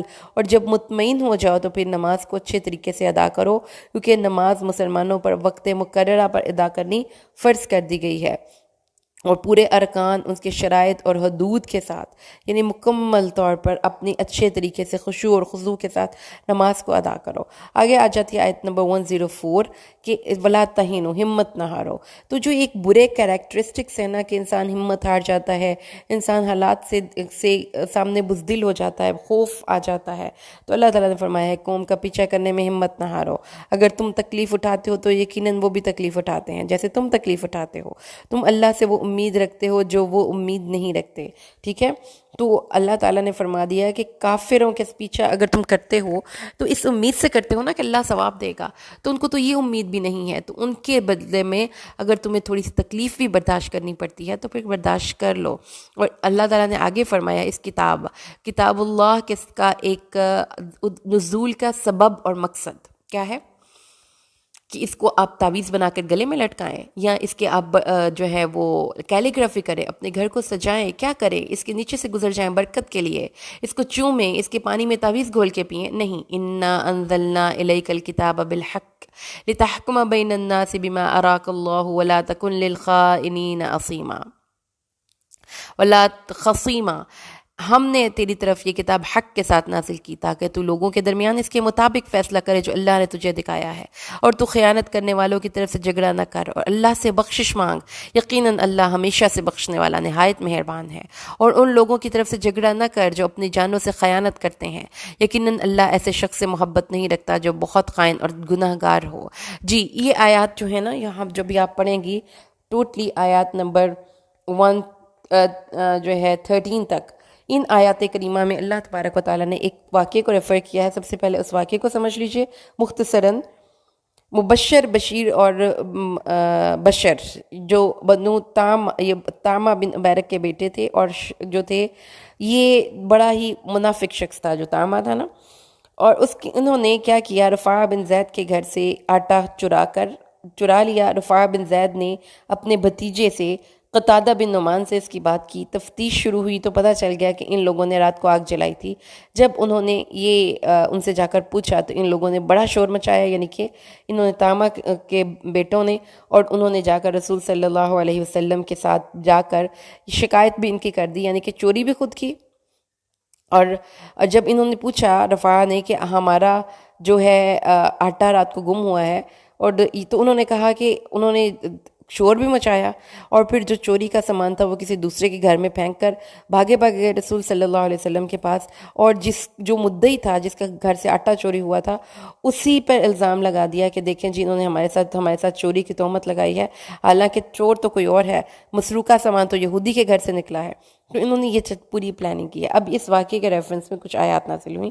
قرآن حکیم کا جو طرز تخاطب ہے نا وہ یہ نہیں ہے کہ کسی کو ڈائریکٹ بات کرے، کسی ایک واقعے کو لیتا ہے، اس پہ ڈسکشن کرتا ہے تاکہ اس آئینے میں جس جو فٹ بیٹھتا ہے وہ اپنا آپ دیکھتا جائے۔ اب اللہ تعالیٰ نے فرمایا کہ نبی صلی اللہ علیہ وسلم انہوں نے آپ کو بھی انفلوئنس کر دیا تھا، اپنی رائے رسول صلی اللہ علیہ وسلم کی بھی خراب کر دی۔ جب جو تھے قتادہ بن نعمان رسول صلی اللہ علیہ وسلم کے پاس گئے تو آپ نے ان کو کہا کہ بنا تم لوگوں نے ثبوت کے ان پر چوری کا الزام لگا کے صحیح نہیں کیا۔ اب حضرت قتادہ کو تو بڑا شدید دکھ ہوا، پھر آئے وہ اپنے رفاع چچا کے پاس، انہوں نے کہا کوئی بات نہیں، اللہ ہماری برات نازل کرے گا۔ تو یہ آیات نازل ہوئیں جس میں اللہ تعالیٰ نے فرمایا کہ یہ چلاک لوگ ہیں، دیکھیں ذرا ہماری سوسائٹی کے ایسے لوگ آپ نے ارد گرد دیکھے ہیں جو چلاک، اپنی جھوٹ بات کو بھی سچ ثابت کرنے میں شہادت درجہ جو ہے ہوشیار، مکار، یہ وہ لوگ ہیں جو کہ رسول صلی اللہ علیہ وسلم کی رائے کو بھی خراب کر چکے تھے۔ تو اللہ تعالیٰ نے اپنے نبی کو گائیڈ کیا کہ ان لوگوں کے بارے میں جھگڑا نہ کریں، اللہ تعالیٰ ایسے لوگوں کو پسند نہیں کرتا، اور وہ چھپ چھپ کے آپ کے خلاف ایسے مشورے کرتے ہیں۔ لوگوں سے تو چھپ سکتے ہیں، اللہ سے نہیں چھپ سکتے، کہ جب وہ ایسی باتوں پر بیٹھ کر رات کو میٹنگز کرتے ہیں تو کہ انہوں نے پوری پلاننگ کے ساتھ آئے تھے نا، میٹنگز کر کے اپنا پورا سارا قبیلہ ایک ہی جگہ پر کھڑا ہو گیا تھا اپنے اس ساتھی کی حمایت کے لیے۔ تو اللہ تعالیٰ نے پھر ایک بات بتائی کہ ظالم نے تو ظلم کیا تھا لیکن تم نے اس کی پشت پناہی کر کے اس سے بھی بڑا گناہ کیا، تم اس کی گناہ میں برابر کے شریک ہو۔ ہاں انتم ہؤلاء جادلتم عنہم فی الحیات الدنیا، تم میں سے کچھ ایسے بھی لوگ ہیں نا جو ان کے بارے میں دنیا کی زندگی میں جھگڑتے ہیں، تو اللہ سے کون جھگڑے گا، کون ان کا وکیل ہوگا؟ بتاؤ نا یہ بات۔ تو جب تم نہیں لڑ سکتے تو کسی ظالم کی پشت پناہی بھی مت کرو، اس کی طرفداری بھی مت کرو۔ تو یہ بات سمجھ لیجئے کہ بہت جو چوری تھی یا وہ ایک بندے نے کی تھی لیکن پورا قبیلہ مجرم ٹھہرا کیونکہ انہوں نے ظالم کا ساتھ دیا تھا، اس کی پشت پناہی کی تھی۔ اس لیے اللہ تعالیٰ نے فرمایا کہ جو کوئی بھی ظلم کرے گا پھر اگر وہ اللہ سے استغفار کرے تو اللہ کو بخشنے والا مہربان پائے گا، لیکن اگر وہ اپنے گناہ کا جو بوجھ، اپنے گناہ کا جو الزام ہے وہ کسی بے گناہ پر لگا دے تو اس نے بڑے گناہ کا بوجھ اٹھایا۔ یعنی آپ نے یہ ساری اسی واقعات کے ریفرنس میں آیات نازل ہوئی ہیں۔ اس لیے اللہ تعالیٰ نے فرمایا ہے اگر اللہ کا تم پر فضل اور اس کی رحمت نہ ہوتی تو ایک جماعت ان میں سے یہ پورے کا پورا ارادہ کر چکی تھی یا نبی کہ آپ کو راستے سے گم کر دیں، آپ کو اس بات کے بارے میں آپ کی اوپینین خراب کر دیں۔ تو یہ جو چیزیں ہیں نا، اس لیے اللہ تعالیٰ نے ہمیں یہاں پر اس واقعے سے بات بتائی کہ beware the anchor persons, media جو آپ یوز کرتے ہیں، بہت سے لوگ سچ کو جھوٹ اور جھوٹ کو سچ کر کے دکھانے میں ماہر ہوتے ہیں۔ اس لیے پوری ریسرچ کے بعد کسی بھی چیز کو ماننا ہے، اور اس کے بعد ظلم اور ظالم کی پشت پناہی بھی ایک گناہ کا کام ہے، اس لیے اس سے بھی اپنے آپ کو روکیں۔ لا خیر فی کثیر من نجواہم الا من امر بصدقۃ او معروف او اصلاح بین الناس ومن یفعل ذلک ابتغاء مرضات اللہ فسوف نؤتیہ اجرا عظیما۔ اور بہت زیادہ سرگوشیوں میں کوئی خیر نہیں ہے کہ 3 صورتوں میں صرف آپ سرگوشیاں کر سکتے ہیں۔ ایک یہ کہ کسی کے درمیان صلح کروا دیں، صدقے کا حکم دے دیں، یا لوگوں کے درمیان اصلاح کروا دیں، یعنی کہ محفل میں بیٹھ کر کسی کے لیے اچھا سوچنا، اچھا، اس کے لیے آپ سرگوشی کر سکتے ہیں۔ اور جو کوئی یہ اس لیے کرے گا کہ اللہ تعالیٰ راضی ہو جائے تو اللہ اس کو اجر بھی دے گا، ٹھیک ہے؟ تو اللہ تعالیٰ نے بتا دیا ہے کہ اپنی محفلوں میں بیٹھ کر 3 بندے بیٹھے ہوئے ہیں، 2 آپس میں فضول کی گفتگو یا بے مقصد گفتگو نہ کریں until it is very important, it is very necessary۔ رسول صلی اللہ علیہ وسلم کی اتباع کرنی ہمارے لیے ضروری ہے۔ رسول صلی اللہ علیہ وسلم کے راستے کو چھوڑ کر کوئی اور راستہ ہمارے لیے قابل اتباع نہیں ہونا چاہیے۔ اور اگر ہم یہ کرتے ہیں کہ رسول صلی اللہ علیہ وسلم اور ان کے فالوورز اور اس کے راستے کو چھوڑ کر ہدایت کے واضح ہو جانے کے بعد بھی رسول صلی اللہ علیہ وسلم کے راستے کے بنا مومنوں کا راستہ اختیار نہیں کرتے تو پھر اللہ تعالیٰ ہمارے راستوں کو، ہمارے دلوں کو اور ہماری سوچوں کو ٹیڑھا کر دیتا ہے۔ قرآن حکیم آیت نمبر 115 سورۃ النساء وَمَن يُشَاقِقِ الرسول من بعد ما تبين له الهدى ويتبع غير سبيل المؤمنين نوله ما تولى ونصله جهنم وساءت مصيرا. جو کوئی رسول کی مخالفت کرے اس کے بعد کہ اس کے لیے ہدایت خوب واضح ہو چکی اور مومنوں کے راستے کے سوا کسی اور راستے کی پیروی کرے، ہم اسے اسی طرف پھیر دیں گے جس طرف وہ پھرے گا، اور ہم اسے جہنم میں جھونکیں گے اور وہ بری لوٹنے کی جگہ ہے. یوشاکی کا جو روٹ ہے وہ شق، مطلب آپ کو جیسے ہم نے بتا دیا کہ رسول صلی اللہ علیہ وسلم کے راستے کو چھوڑ دینا بائی چوائس یہ ایک بہت ہی بری چوائس ہوگی، اور جو یہ کرتا ہے پھر اس کو اللہ تعالیٰ کبھی بھی راہ مستقیم کی طرف ہدایت نہیں دیتا، اور یہ ایک بہت ہی خطرناک ایک اسٹیٹ آف افیئر ہو جاتی ہے. اللہ اس بات کو نہیں بخشے گا کہ اس کے ساتھ شرک کیا جائے، اور اس کے علاوہ جس کی گناہ کو چاہے گا بخش دے گا. تو اللہ کو سخت غیرت آتی ہے کہ کوئی اللہ کے ساتھ کسی کو اللہ جیسا سمجھ لے، تو اللہ تعالیٰ کو پھر اس بات پہ شدید غصہ آتا ہے. اس لیے اللہ تعالیٰ نے یہ بات بہت ہی واضح لفظوں میں کہہ دی کہ اٹ از ویری ڈیٹریمنٹل سن، بہت ہی مہلک، بہت ہی فیٹل سن ہے، اس سے بچیے. وہ لوگ جو اللہ کے علاوہ عبادت کرتے ہیں وہ نہیں بلاتے مگر دیوی دیوتاؤں کو. اناس کا لفظی مطلب اگر ہم اس کے روٹ سے بات کو تحقیق کریں تو اس کا مطلب یہ ہے کہ جو بہت ہی کمزور ہوتے ہیں. تو جو بھی معبود اللہ کے علاوہ وہ بلاتے ہیں وہ بہت ہی کمزور ہیں، اور وہ وہ نہیں بلاتے مگر سرکش شیطان کو. سرکش کا لفظ شیطان کے ساتھ اللہ نے لگایا. تو جو سرکش لوگ ہوتے ہیں نا، جو کسی کے آگے سبمٹ نہیں کرتے اور اکڑ کر کھڑے ہو جاتے ہیں اور بغاوت کرتے ہیں، اگر آپ کی بھی ایسی عادت ہے تو آپ کے اندر شیطان کے آنے کے اور شیطان کا اعلی کار بننے کی بہت بڑی کیپیسٹی اور ایبلٹی ہے. سرکشی نہیں ہے اللہ کے نیک بندوں کی صفت. اللہ کے نیک بندے اڑتے نہیں ہیں، سرکش نہیں ہوتے، بے باک نہیں ہوتے، بدتمیز نہیں ہوتے، بد اخلاق نہیں ہوتے. اس لیے سرکشی سے اپنے آپ کو بچائیے. اور شیطان نے سرکشی سے اللہ کے سامنے کھڑا ہو گیا اور اپنے بڑا کوئی سمارٹ بنا. اس کی سمارٹنس نے اسی کو نقصان. جب آپ اللہ کے سامنے وہ شیطان نے بدتمیزی کی، اس نے اللہ کا کیا بگاڑ دیا؟ کیا ایک لمحے کے لیے بھی کیا اس نے اللہ تعالیٰ سے اس کی بادشاہی کو نعوذ باللہ ختم کر دیا؟ تو اس نے اپنا نقصان کیا. جو بے ادب ہوگا وہ بے نصیب ہوگا. اللہ نے اس پر لعنت کر دی. کیوں کر دی؟ ایک ہی وجہ تھی، سرکشی سے. گناہ کا ہو جانا کوئی بڑی بات نہیں تھی. اللہ نے فرمایا کہ گناہ کا ہونا کوئی بڑی بات نہیں، اس کے آگے سرکش ہو جانا بڑی بات ہے. اللہ نے اس پر کو اپنی رحمت سے مستقل بنیادوں پہ دور کر دیا. اس نے کہا میں تیرے بندوں سے ایک مقرر حصہ ضرور وصول کروں گا.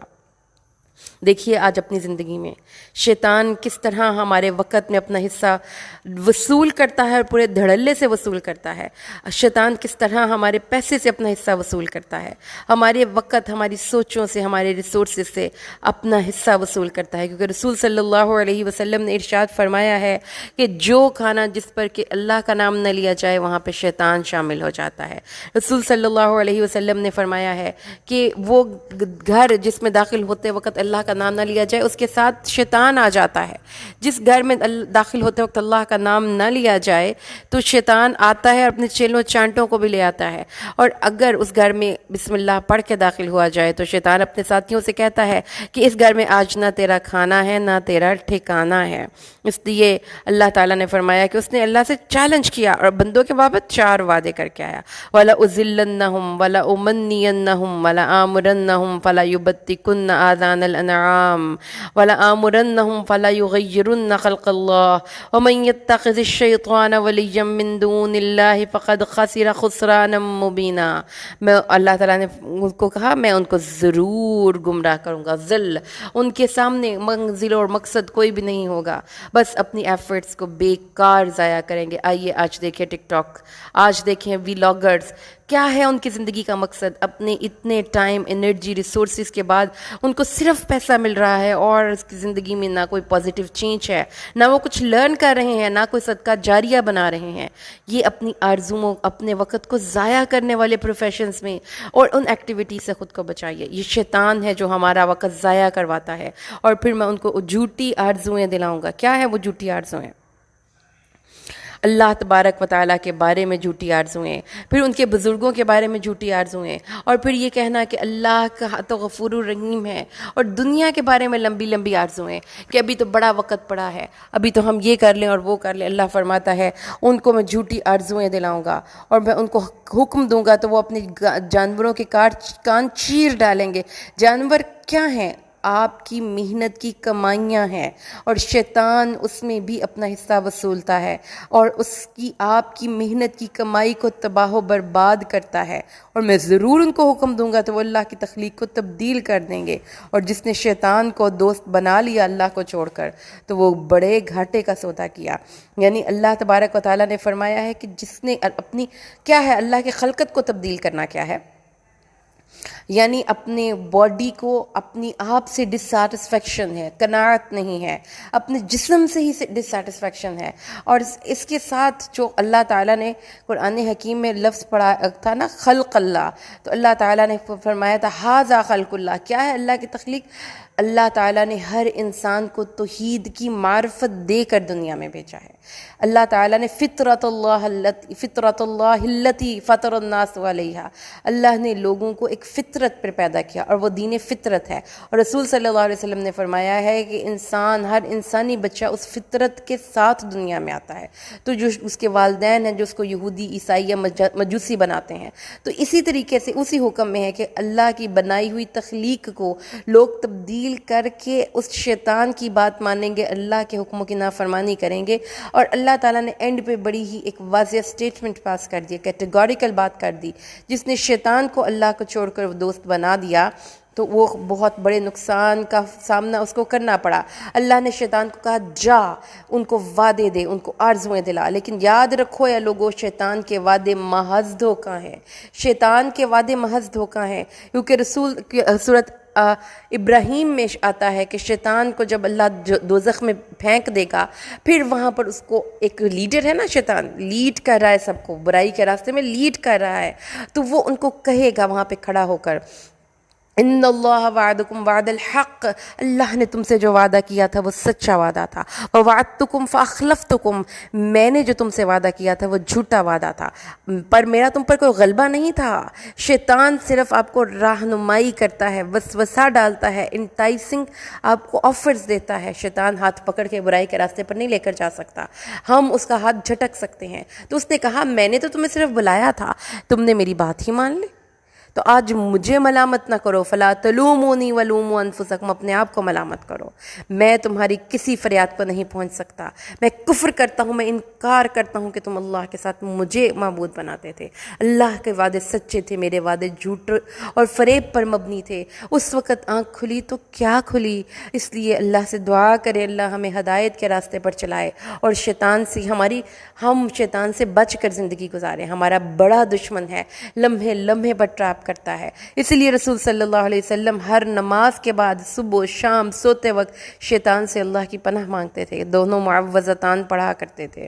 اس لیے اللہ تعالیٰ نے فرمایا لیکن تصویر کا دوسرا رخ، تصویر مکمل نہیں ہوئی، جو اپنے آپ کو بچا، اللہ تعالیٰ نے جب شیطان نے کہا تھا نا میں تیرے بندوں سے تیرا حصہ لوں گا، تو اللہ نے پتہ کیا کہا تھا، جا شیطان یہاں سے نکل جا، ان عبادی لیس لک علیہم بسلطان، شیطان میرے بندے دنیا میں ابھی گئے نہیں، لیکن مجھے پتہ ہے کہ جو میرے بندے ہیں وہ تیرے ہو ہی نہیں سکتے، میرے بندے۔ یہ ہے اللہ کا اپنے بندوں پر نہیں مانو گے میرے بندے تیری بات مانیں گے ہی نہیں، چاہ جو تیرا دل کرتا ہے ان کو ورغلا کے دکھا دے، نہیں مانیں گے، میرے بندے ہیں وہ۔ اس لیے جو شیطان کے بندے ہیں وہی شیطان کے پیچھے چلیں گے، اور وہ لوگ جو ایمان لائے اور نیک اعمال کی، آیت نمبر 122، ان کو ہم باغات میں داخل کریں گے جن کے نیچے نہریں بہتی ہیں ہمیشہ ہمیشہ۔ اللہ کا وعدہ سچا ہے۔ اللہ نے فرمایا نجات کسی کی آرزوؤں پر نہیں، کسی کی زمشس پر نہیں، اس کے لیے کام کرنا پڑتا ہے۔ اچھا کام کرو گے جنت، وَمَن يَعْمَلْ سُوءًا برا کام کرو گے یجزا بھی اسی کے مطابق دوزخ، اور جنت اور دوزخ کے لیے کام کرنا پڑتا ہے کہ عمل سے زندگی بنتی ہے جنت بھی جہنم بھی، کہ حقی اپنی فطرت میں نہ نوری ہے نہ ناری ہے۔ وَمَنْ أَحْسَنُ دِينًا مِّمَّنْ أَسْلَمَ وَجْهَهُ لِلَّهِ وَهُوَ مُحْسِنٌ وَاتَّبَعَ مِلَّةَ إِبْرَاهِيمَ حَنِيفًا وَاتَّخَذَ اللَّهُ إِبْرَاهِيمَ خَلِيلًا، اور اللہ تعالیٰ فرماتا ہے وہ شخص جس نے اپنا چہرہ اللہ کے سامنے مطیع کر لیا، اسلام لے آیا، ہم خالی ہی نہیں اللہ کے سامنے سر اطاعت خم کرنے والے۔ وَلَهُ أَسْلَمَ مَن فِي السَّمَاوَاتِ وَالْأَرْضِ، آسمان اور زمین میں ہر چیز طوعاً یا کرہاً اللہ کے سامنے سر اطاعت خم کر رہی ہے۔ اور اس شخص سے بڑھ کر دین کس کا اچھا ہے جس نے اپنا چہرہ اللہ کے لیے مطیع کر لیا، اور وہ محسن ہے، ابراہیم کے دین کی پیروی کرتا ہے جو یکسو تھے۔ اللہ نے فرمایا یہ سب سے بہترین ہے، دی بیسٹ کی مہر لگ گئی اس کے دین پر۔ کیوں؟ کیونکہ وَاتَّخَذَ اللَّهُ إِبْرَاهِيمَ خَلِيلًا، اللہ نے ابراہیم کو اپنا دوست بنا لیا۔ اور اللہ نے ابراہیم کے لوگ اللہ سے کہتے ہیں اللہ ہمارا دوست بن جا، ابراہیم کو اللہ نے دوست بنا لیا۔ اللہم اجعلنا برحمتک منہم، اللہ ہمیں بھی ان لوگوں میں شامل کرے جن کو اللہ اپنے دوست بنا لیتا ہے۔ اور آگے اللہ فرماتا ہے وَلِلَّهِ مَا فِي السَّمَاوَاتِ وَمَا فِي الْأَرْضِ، جو کچھ بھی زمین و آسمان میں ہے سب اللہ کا، اور اللہ ہر چیز کا احاطہ کیے ہوئے ہے۔ احاطہ مطلب آپ کے اوپر مکمل طور پر اس نے آپ کو چاروں سائڈ سے گھیرا ہوا ہے، آپ کو مکمل طور پر اللہ کے علم اور نوٹس میں ہیں آپ۔ وَيَسْتَفْتُونَكَ فِي النِّسَاءِ، عورتوں کے بارے میں آپ سے پوچھتے ہیں، کیا پوچھتے ہیں؟ قُلِ اللَّهُ يُفْتِيكُمْ فِيهِنَّ، اللہ کہتا ہے میں ان عورتوں کے بارے میں تمہیں خود فتویٰ دیتا ہوں، نبی آپ نہیں، اللہ فتویٰ دیتا ہے۔ کیا؟ کہ وہ یتیم عورتیں جن کو تم نے ان کے حق مہر تو نہیں دیتے اور ان سے نکاح کرنے کی کوشش کرتے ہو، اور تم ان ناتواں بچوں کے بارے میں یہ سوال پوچھ رہے ہو، ان تقوموا للیتامی بالقسط، انصاف کے ساتھ یتیموں کے حق کے لیے کھڑے ہو جانے والے ہو جاؤ۔ یہ کون فتویٰ دے رہا ہے؟ اللہ۔ یتیم کون؟ جو بے آسرا ہے، وہ عورت ہو، وہ مرد ہو، وہ بچہ ہو، جس کا کوئی پیچھے کھڑا ہونے والا ہی نہیں نا، جائز حق وہ اپنا لے ہی نہیں سکتے، تم ان کے حق مہر بھی نہیں دے رہے، ان سے نکاح بھی کری جا رہے ہو، ان کے بچوں کے مال بھی ہڑپ کر رہے ہو۔ اللہ تعالیٰ نے فرمایا ایسا نہیں کرنا، یتیم کے حق میں کوئی نہ بولے میں اللہ ان کا مقدمہ لڑ رہا ہوں، اور جو بھی تم خیر سے کرو گے تو اللہ اس کو جاننے والا ہے۔ اللہ فرماتا ہے وَإِنِ امْرَأَةٌ خَافَتْ مِن بَعْلِهَا نُشُوزًا، اگر ایک عورت کو اپنے خاوند کی بے رغبتی کا ڈر ہو، اعراض کا ڈر ہو، اب سچویشن کیا گئی ہے کہ ڈیو ٹو اینی ریزن خاوند بیوی کو پسند نہیں کر رہا، وہ شاید اس کی اولاد نہیں، یا وہ اس کے ہم مزاج نہیں، یا اس کی جو کچھ بھی اس کی جو ہے کمزوری ہے، اس کو اتنی وضاحت نہیں آتی، پڑھی لکھی نہیں، اور وہ شہری بابو ہے، تو ان صورت حالات میں زندگی میں ایسے حالات بھی آ جاتے ہیں۔ تو اللہ تعالیٰ نے ایک بڑا بن کر عورتوں کو گائیڈ کیا ہے کہ اگر تو تم لوگوں کو یہ لگتا ہے کہ تمہارا خاوند یہ تم ان کی آہٹ، اس کی اعراض، اس کی بے رغبتی، اس کا تم سے آوازاری کے جو رویہ ہے وہ نوٹ کر رہی ہو، تو کوئی گناہ نہیں کہ اگر تم دونوں ایک نقطے پر صلح کر لو، اور صلح بہرحال بہتر ہے۔ تو اس میں یہی ایک پالیسی بڑوں کی ہونی چاہیے۔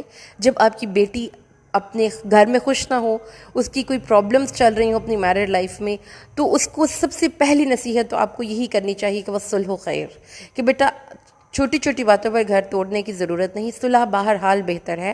اگر آپ فار دا ٹائمنگ سال 2 سال 4 سال اپنے کسی جائز حق سے بھی دستبردار ہو جاتے ہیں، تو اللہ تعالیٰ آپ کو اس کا اجر دے گا۔ ظاہر ہے کہ آپ کا ایک جائز حق تھا، آپ نے اپنے حق سے دستبرداری کی اپنے بچے کے لیے یا اپنے گھر کو بچانے کے لیے، تو آپ کو اس کا صبر ملے گا، آپ کو صبر کا اجر ملے گا۔ اور یہ یاد رکھیں وَأُحْضِرَتِ الْأَنفُسُ الشُّحَّ، ہم میں سے ہر بندہ اپنی سائٹ کی بات کرتا ہے، دوسرے بندے کے حقوق کی کوئی بات نہیں کرتا۔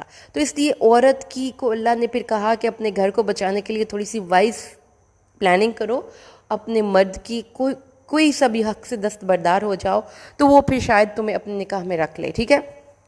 اور دوسری طرف مردوں کو یہ کہا گیا ہے کہ اگر تم احسان کرو اور تقوی کی روش پر اختیار کرتے رہو، یعنی کہ تمہیں عورت پسند نہیں لیکن اس کے سب حقوق اس کو پورے دو، تو اللہ تعالیٰ کو تمہارے اعمال کو دیکھ رہا ہے۔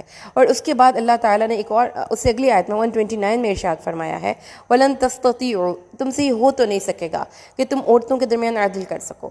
یہ عورت دو بیویاں بھی ہو سکتی ہیں، جو میرڈ لائف میں ایک خاوند ایک کو زیادہ پسند کر رہا ہے اور دوسری کو کم پسند کر رہا ہے، اور ہمارے پاکستانی کانٹیکسٹ میں برِ صغیر پاک و ہند میں جو کہ جوائنٹ فیملی سسٹم میں بہت سے کیسز میں مردوں کی اپنی بہنیں بھی ہو سکتی ہیں جو ڈیو ٹو اینی ریزن آپ کے گھروں میں اور آپ کی فیملیز میں اوور انوالو ہو جاتی ہیں، انٹرفیئر کرتی ہیں، تو اس کا جھکاؤ واضح طور پر اپنی ماں یا بہن کی طرف ہوتا ہے، بیوی کو وہ بیچارے کو منہ نہیں لگاتا۔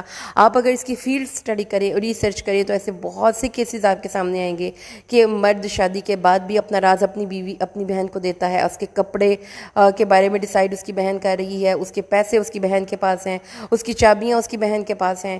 اب وہ گھر سے آتا ہے تو وہ اگر اس کے گھر کے پاس یا قریب رہتی ہے تو وہ باہر سے آتا ہے سب سے پہلے اپنی بہن کے کمرے میں جاتا ہے، اپنی ماں کے پاس بیٹھتا ہے۔ ایسے کیسز ہمارے معاشرے میں بکھرے ہوئے ہیں۔ اگر آپ اس کو قرآن کے ساتھ کنیکٹ کرتے ہیں تو اللہ تعالیٰ نے مردوں کو یہ گائیڈ کیا کہ ظاہر ہے کہ ایک عورت کی محبت آپ کے دل میں دوسری عورت کی نسبت زیادہ ہوگی، عدل آپ نہیں کر سکتے، تو لیکن اگر آپ نے ایک شادی ہی کی بات اگر اس میں آپ کرتے ہیں نا، تو اگر ایک سے زیادہ شادیاں کرنی ہیں تو بھی ایک عورت کو جو ہے لٹکی ہوئی کنڈیشن میں نہ رہنے دو، معلقہ نہ کرو۔ اور یہ لفظ کی اپنی آپ اس میں جو ہے نا ایک کنڈیشن ہے، اس میں ایک امیجری کریں کہ کوئی چیز کسی کھونٹی پر آپ نے لٹکائی ہوئی ہو تو اس کی کیفیت کیا ہوگی۔ عورت سیٹل نہیں فیل کرتی، وہ ہر وقت اپریہنشن فیل کرتی ہے کہ پتہ نہیں اب میں گئی کہ اب گئی، میری میرڈ لائف کا جہاز خطرے میں ہی ہے۔ تو اس کو ٹانگ کے نہ رکھو۔ ایک بیوی کے ساتھ آپ کا جو ایک آپ کہہ لیں کہ محبت ہے، اس کی وجہ سے دوسری کے کو آپ ٹنگی ہوئی کیفیت میں نہ رکھو، درمیان میں نہ لٹکائی رکھو۔ عورت نہ وہ شادی شدہ ہے نہ وہ ناشادی شدہ ہے، آپ اس کے ساتھ اپنی کسی فیلنگز کو افیلیشن کو شیئر ہی نہیں کر رہے۔ اللہ تعالیٰ نے فرمایا ہے اصلاح کی روش اختیار کرو اور اللہ سے ڈرو، یہ حرکتیں غلط ہیں، عورتوں کو ان کے جائز حقوق دے دو۔ اور کوئی بھی عورت تمہارے نکاح میں ہے وہ تمہاری اٹینشن، تمہاری محبت، تمہارا ٹائم، تمہارا پیسہ ڈیزرو کرتی ہے، اس کو دو۔ اور اگر یہ سب کچھ ہو رہا ہے اور وہ نہیں باز آ رہی، نہ بیوی نہ خاوند، اب یہاں پہ جو پچھلی آیت کریمہ تھی اس میں عورت کے نشوز کی بات تھی، اس میں مرد کو کہا گیا ہے کہ سختی سے ڈیل کر سکتے ہو۔ جب مرد کی طرف سے نشوز آئے گا تو عورت کو یہ کہا جا رہا ہے کہ تھوڑا سا دب کر صلح کر لو، کوئی بات نہیں، آئندہ آنے والا وقت بہتر ہو سکتا ہے۔ لیکن اگر نہیں ہے کوئی بھی مصالحت کی صورت تو پھر عورت کے ورثاء کو یہ کہا جا رہا ہے کہ ان کو فارغ کروا لیں، عورت کی زندگی برباد نہ کریں۔ اللہ تعالیٰ عورت کو بھی غنی کرے گا اور مرد کو بھی غنی کرے گا، اس لیے یہ ایک کلنک نہیں ہے، کوئی داغ نہیں ہے۔ قرآن ریکمینڈ کر رہا ہے کہ اگر دونوں کی نہیں چل رہی نبھ رہی تو طلاق لے لیں، علیحدہ علیحدہ ہو جائیں، اللہ دونوں کو اپنی وسعت سے غنی کر دے گا۔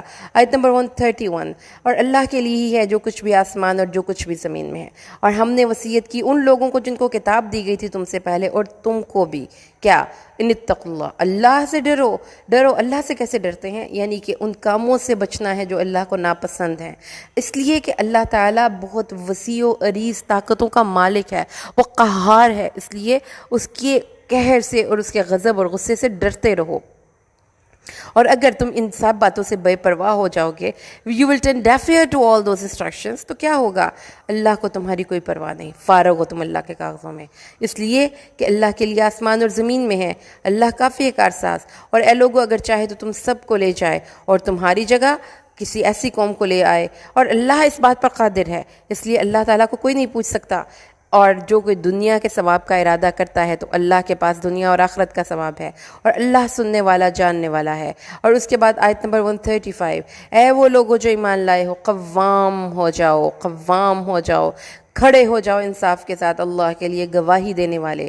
اور اگرچہ اس گواہی کی زد میں، اس فیصلے کی زد میں خود تمہارے انٹرسٹس کیوں نہ آتے ہوں، تمہارے اپنے بھی مفادات اس سے وابستہ ہوں، انصاف کا تقاضا یہ ہے کہ تم نے اپنے مفادات کو بھی ایک سائڈ پہ کر دینا ہے، رشتہ داروں کو، قرابت داروں کو۔ تو یہ جو ایکسٹینڈڈ یہ فیملی افیئرز میں باہر کے خاص طور پر کہ جب آپ کوئی بات کرنے لگتے ہیں، جب آپ کسی کے حق میں کوئی فیصلہ کرنے کرنے لگتے ہیں تو آپ کا جھکاؤ اپنے رشتہ داروں کی طرف ہو جائے، اپنے والدین یا اپنے قرابت داروں کے ساتھ ہو جائے، تو اللہ تعالیٰ کو ایسا بندہ نہیں پسند. اللہ کو وہ بندہ پسند ہے جو کہ قوام ہو انصاف کے ساتھ. اور اگر آپ کسی کی کوئی فقیر ہے تو اس کی رئی کر دیں فیصلہ کرتے وقت، کہ چیز دیتے وقت، کہ بیچارہ میرا بھائی تھا نا تو اس لیے میں نے اس کو زیادہ دے دیا، تمہیں کم دیا، تم اس چیز کی فکر نہ کرو.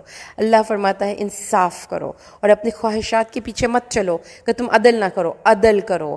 کہ اور اگر تم نے بات کرتے وقت زبان کو موڑا یا پھر تم نے منہ ہی نہ لگایا. مطلب لوگ جب انصاف کی بات کرنے کی باری آتی ہے تو گول مول سے بات کر دیتے ہیں یا کبھی کبھی اوائڈ ہی کر جاتے ہیں، بات ہی نہیں کرتے اس ٹاپک پہ. اللہ تعالیٰ نے فرمایا ہے ایسی حرکتیں کرو گے تو اللہ دیکھ رہا ہے جو تم کر رہے ہو. اور یاد رکھو کہ غریب یا امیر دونوں کا اللہ زیادہ خیر خواہ ہے، تم سے زیادہ ہے. تو اس لیے آگے جو آیت 136 ہے اس میں اللہ تبارک و تعالیٰ نے ارشاد فرمایا ہے کہ اللہ، اس کے رسولوں، کتابوں اور اس کتاب پر جو آپ پر نازل کی گئی اور اس سب پر ایمان لاؤ گے تو اللہ تعالیٰ کی نظر میں تمہارا ایمان قابل قبول ہے. تو ایمان کے جو اجزاء ہیں وہ آپ کی سوچوں کی وسعت اور سوچوں کو صحیح راستے پر رکھنے میں اور آپ کو راہ مستقیم پر چلانے میں بہت اہم رول پلے کرتے ہیں. ایمانیات کے بابت یہ چیز ذہن میں رکھیے کہ یہ ہماری سوچیں ہیں اور سوچوں کی اصلاح کیے بنا ہمارے اعمال کی اصلاح نہیں ہو سکتی. Actions are the reflections of your thinking. جو آپ کرتے ہیں، جو آپ سوچتے ہیں، ویسا ہی آپ ایکشن کرتے ہیں. اس لیے اللہ تعالیٰ نے فرمایا کہ جس نے اللہ، کتابوں، فرشتوں، رسولوں، آخرت کے دن کو نہیں مانا، پھر اس کو کوئی سمجھ نہیں آنی کہ اس نے زندگی کہاں گزارنی ہے. وہ گول گول گھومے گا، اس کو پتہ ہی نہیں کہ اس کا مقصد حیات کیا ہے، وہ چیزوں کو سمجھ ہی نہیں پائے گا. اس کو ہدایات کے لیے کبھی وہ کسی انسان کو دیکھے گا، کبھی وہ کسی اور کو دیکھے گا. اس لیے اپنے آپ سے بہترین فائدہ اٹھانے کے لیے یہ بنیادی شرط ہے کہ انسان ایمان رکھے اللہ اور اس کی تمام چیزوں پر. اس کے بعد اللہ نے فرمایا کہ جو منافقین کو خوشخبری دے دیجئے کہ ان کے لیے دردناک عذاب ہے. یہ خوشخبری ہے؟ خوشخبری تو نہیں ہے نا، لیکن منافقین کے لیے خوشخبری ہے. اس لیے کہ وہ اپنے آپ کو بڑے سمارٹ سمجھتے تھے.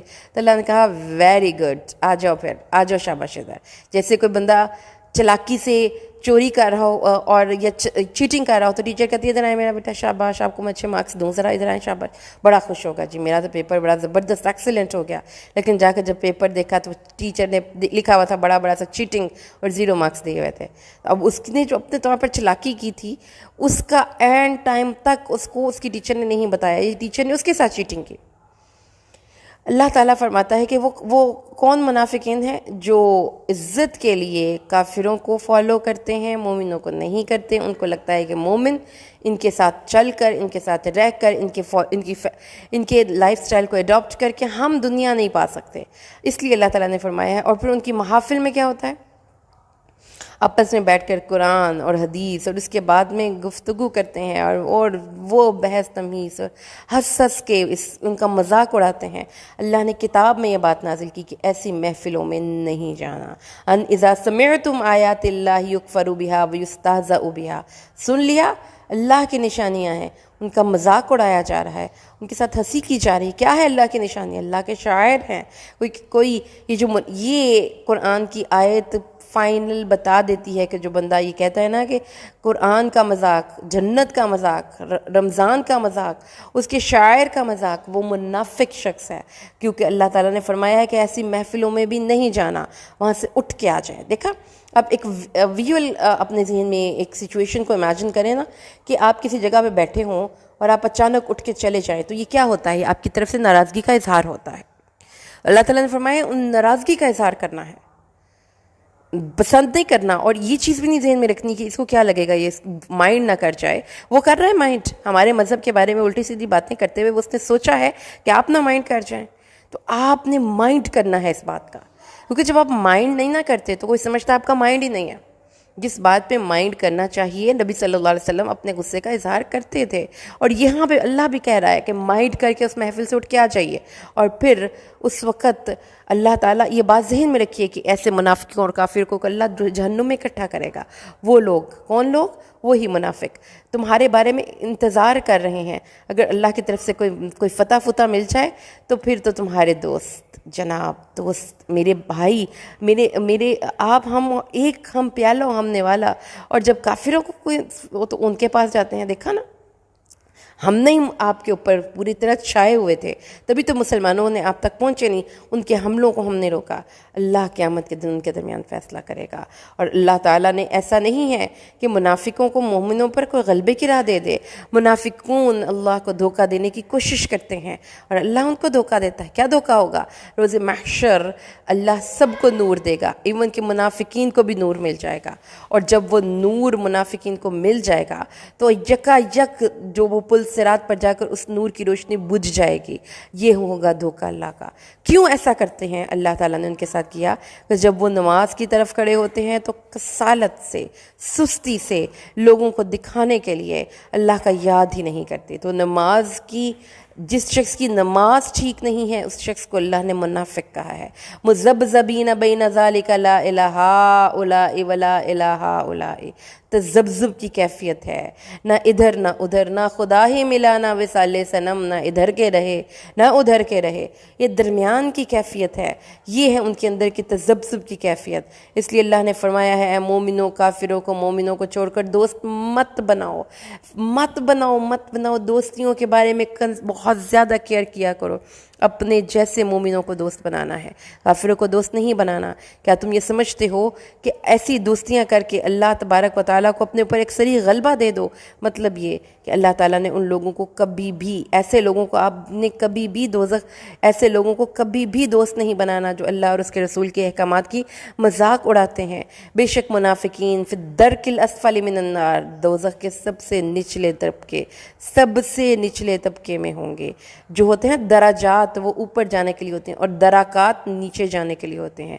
نیچے ایک ایک ایک ایک ایک کر کے سیڑھی اترتے اترتے وہ اسفل سافلین کی سب سے عمدہ ترین مثال ہیں کہ اپنی انسانیت کے درجے سے نیچے گر گئے ہیں۔ اس لیے اللہ نے فرمایا ہے لیکن وہ لوگ، وہ منافق بھی جو توبہ کر لیں، اصلاح کر لیں، یعنی جو انہوں نے غلط کیا تھا اپنے میس کو کلیئر کریں، کمپنسیٹ کریں، اللہ کی کتاب کو پکڑ لیں، اپنے دین کو اللہ کے لیے خالص کر لیں، یہ لوگ مومنوں کے ساتھ ہوں گے۔ تو اب چوائس آپ کی اپنی ہے۔ دنیا پہ کمپرومائز کرنا ہے تو پھر آخرت نہیں مل سکتی، اگر دنیا پہ کمپرومائز نہیں کرنا تو آخرت نہیں مل سکتی۔ خالص دین اللہ کو پسند ہے، اللہ کو ملاوٹ والا دین پسند ہی نہیں ہے۔ اور ما یفعل اللہ بعذابکم ان شکرتم وآمنتم وکان اللہ شاکرا علیما، اور اللہ تمہیں عذاب دے کر کیا کرے گا اگر تم شکر کرو اور اللہ پر ایمان لاؤ۔ تو دو واضح چیزیں پتہ چل گئی اللہ کے عذاب سے دوری کی، اللہ کا شکر ادا کرتے رہنا ہے، جو ملے اس پہ اللہ کا شکر ادا کرنا ہے، قانع ہونا ہے، اور اپنی ان صلاحیتوں کو، ان ریسورسز کو اللہ کے لیے لگاتے ہی جانا ہے، اور یقین رکھنا ہے کہ اللہ میری ان نعمتوں اور محنتوں کو قبول کرے گا۔ اور یاد رکھو اللہ بڑا قدردان ہے۔ آپ نہ قدری پہ رونے والے لوگوں، اپنا ساری وفائیں اللہ کو دے کر دیکھو تو صحیح، اللہ قدر کرتا ہے۔ وَقَانَ اللَّهُ شَاكِرًا عَلِيمًا، اللہ سب سے بڑھ کر شکر گزار ہے، قدردان ہے، اور اللہ سب سے بڑھ کر جاننے والا ہے۔ الحمدللہ، الحمدللہ، ثم الحمدللہ۔ ہم نے آج 5ویں سپارے کی اسٹڈی کمپلیٹ کر لی۔ اللہ سے دعا ہے کہ اللہ اس کو خالصتاً اپنی رضا کے لیے قبول کرے، اور ہماری آخرت کے سفر میں یہ ہمارا توشہ بن جائے، ہماری آخرت کے سفر میں یہ ہمارے ساتھ ساتھ چلے، قرآن ہمارا نور، امام، ہدایت اور رحمت بن جائے، اور اس کا بہترین اجر اللہ ہمارے والدین اور اساتذہ تک پہنچا دے، اور اللہ اس پر ہمیں عامل بنا دے۔ آمین۔ بارک اللہ لی ولکم فی القرآن الحکیم ونفعنی وإیاکم بالآیات والذکر الحکیم۔ السلام علیکم ورحمۃ اللہ وبرکاتہ۔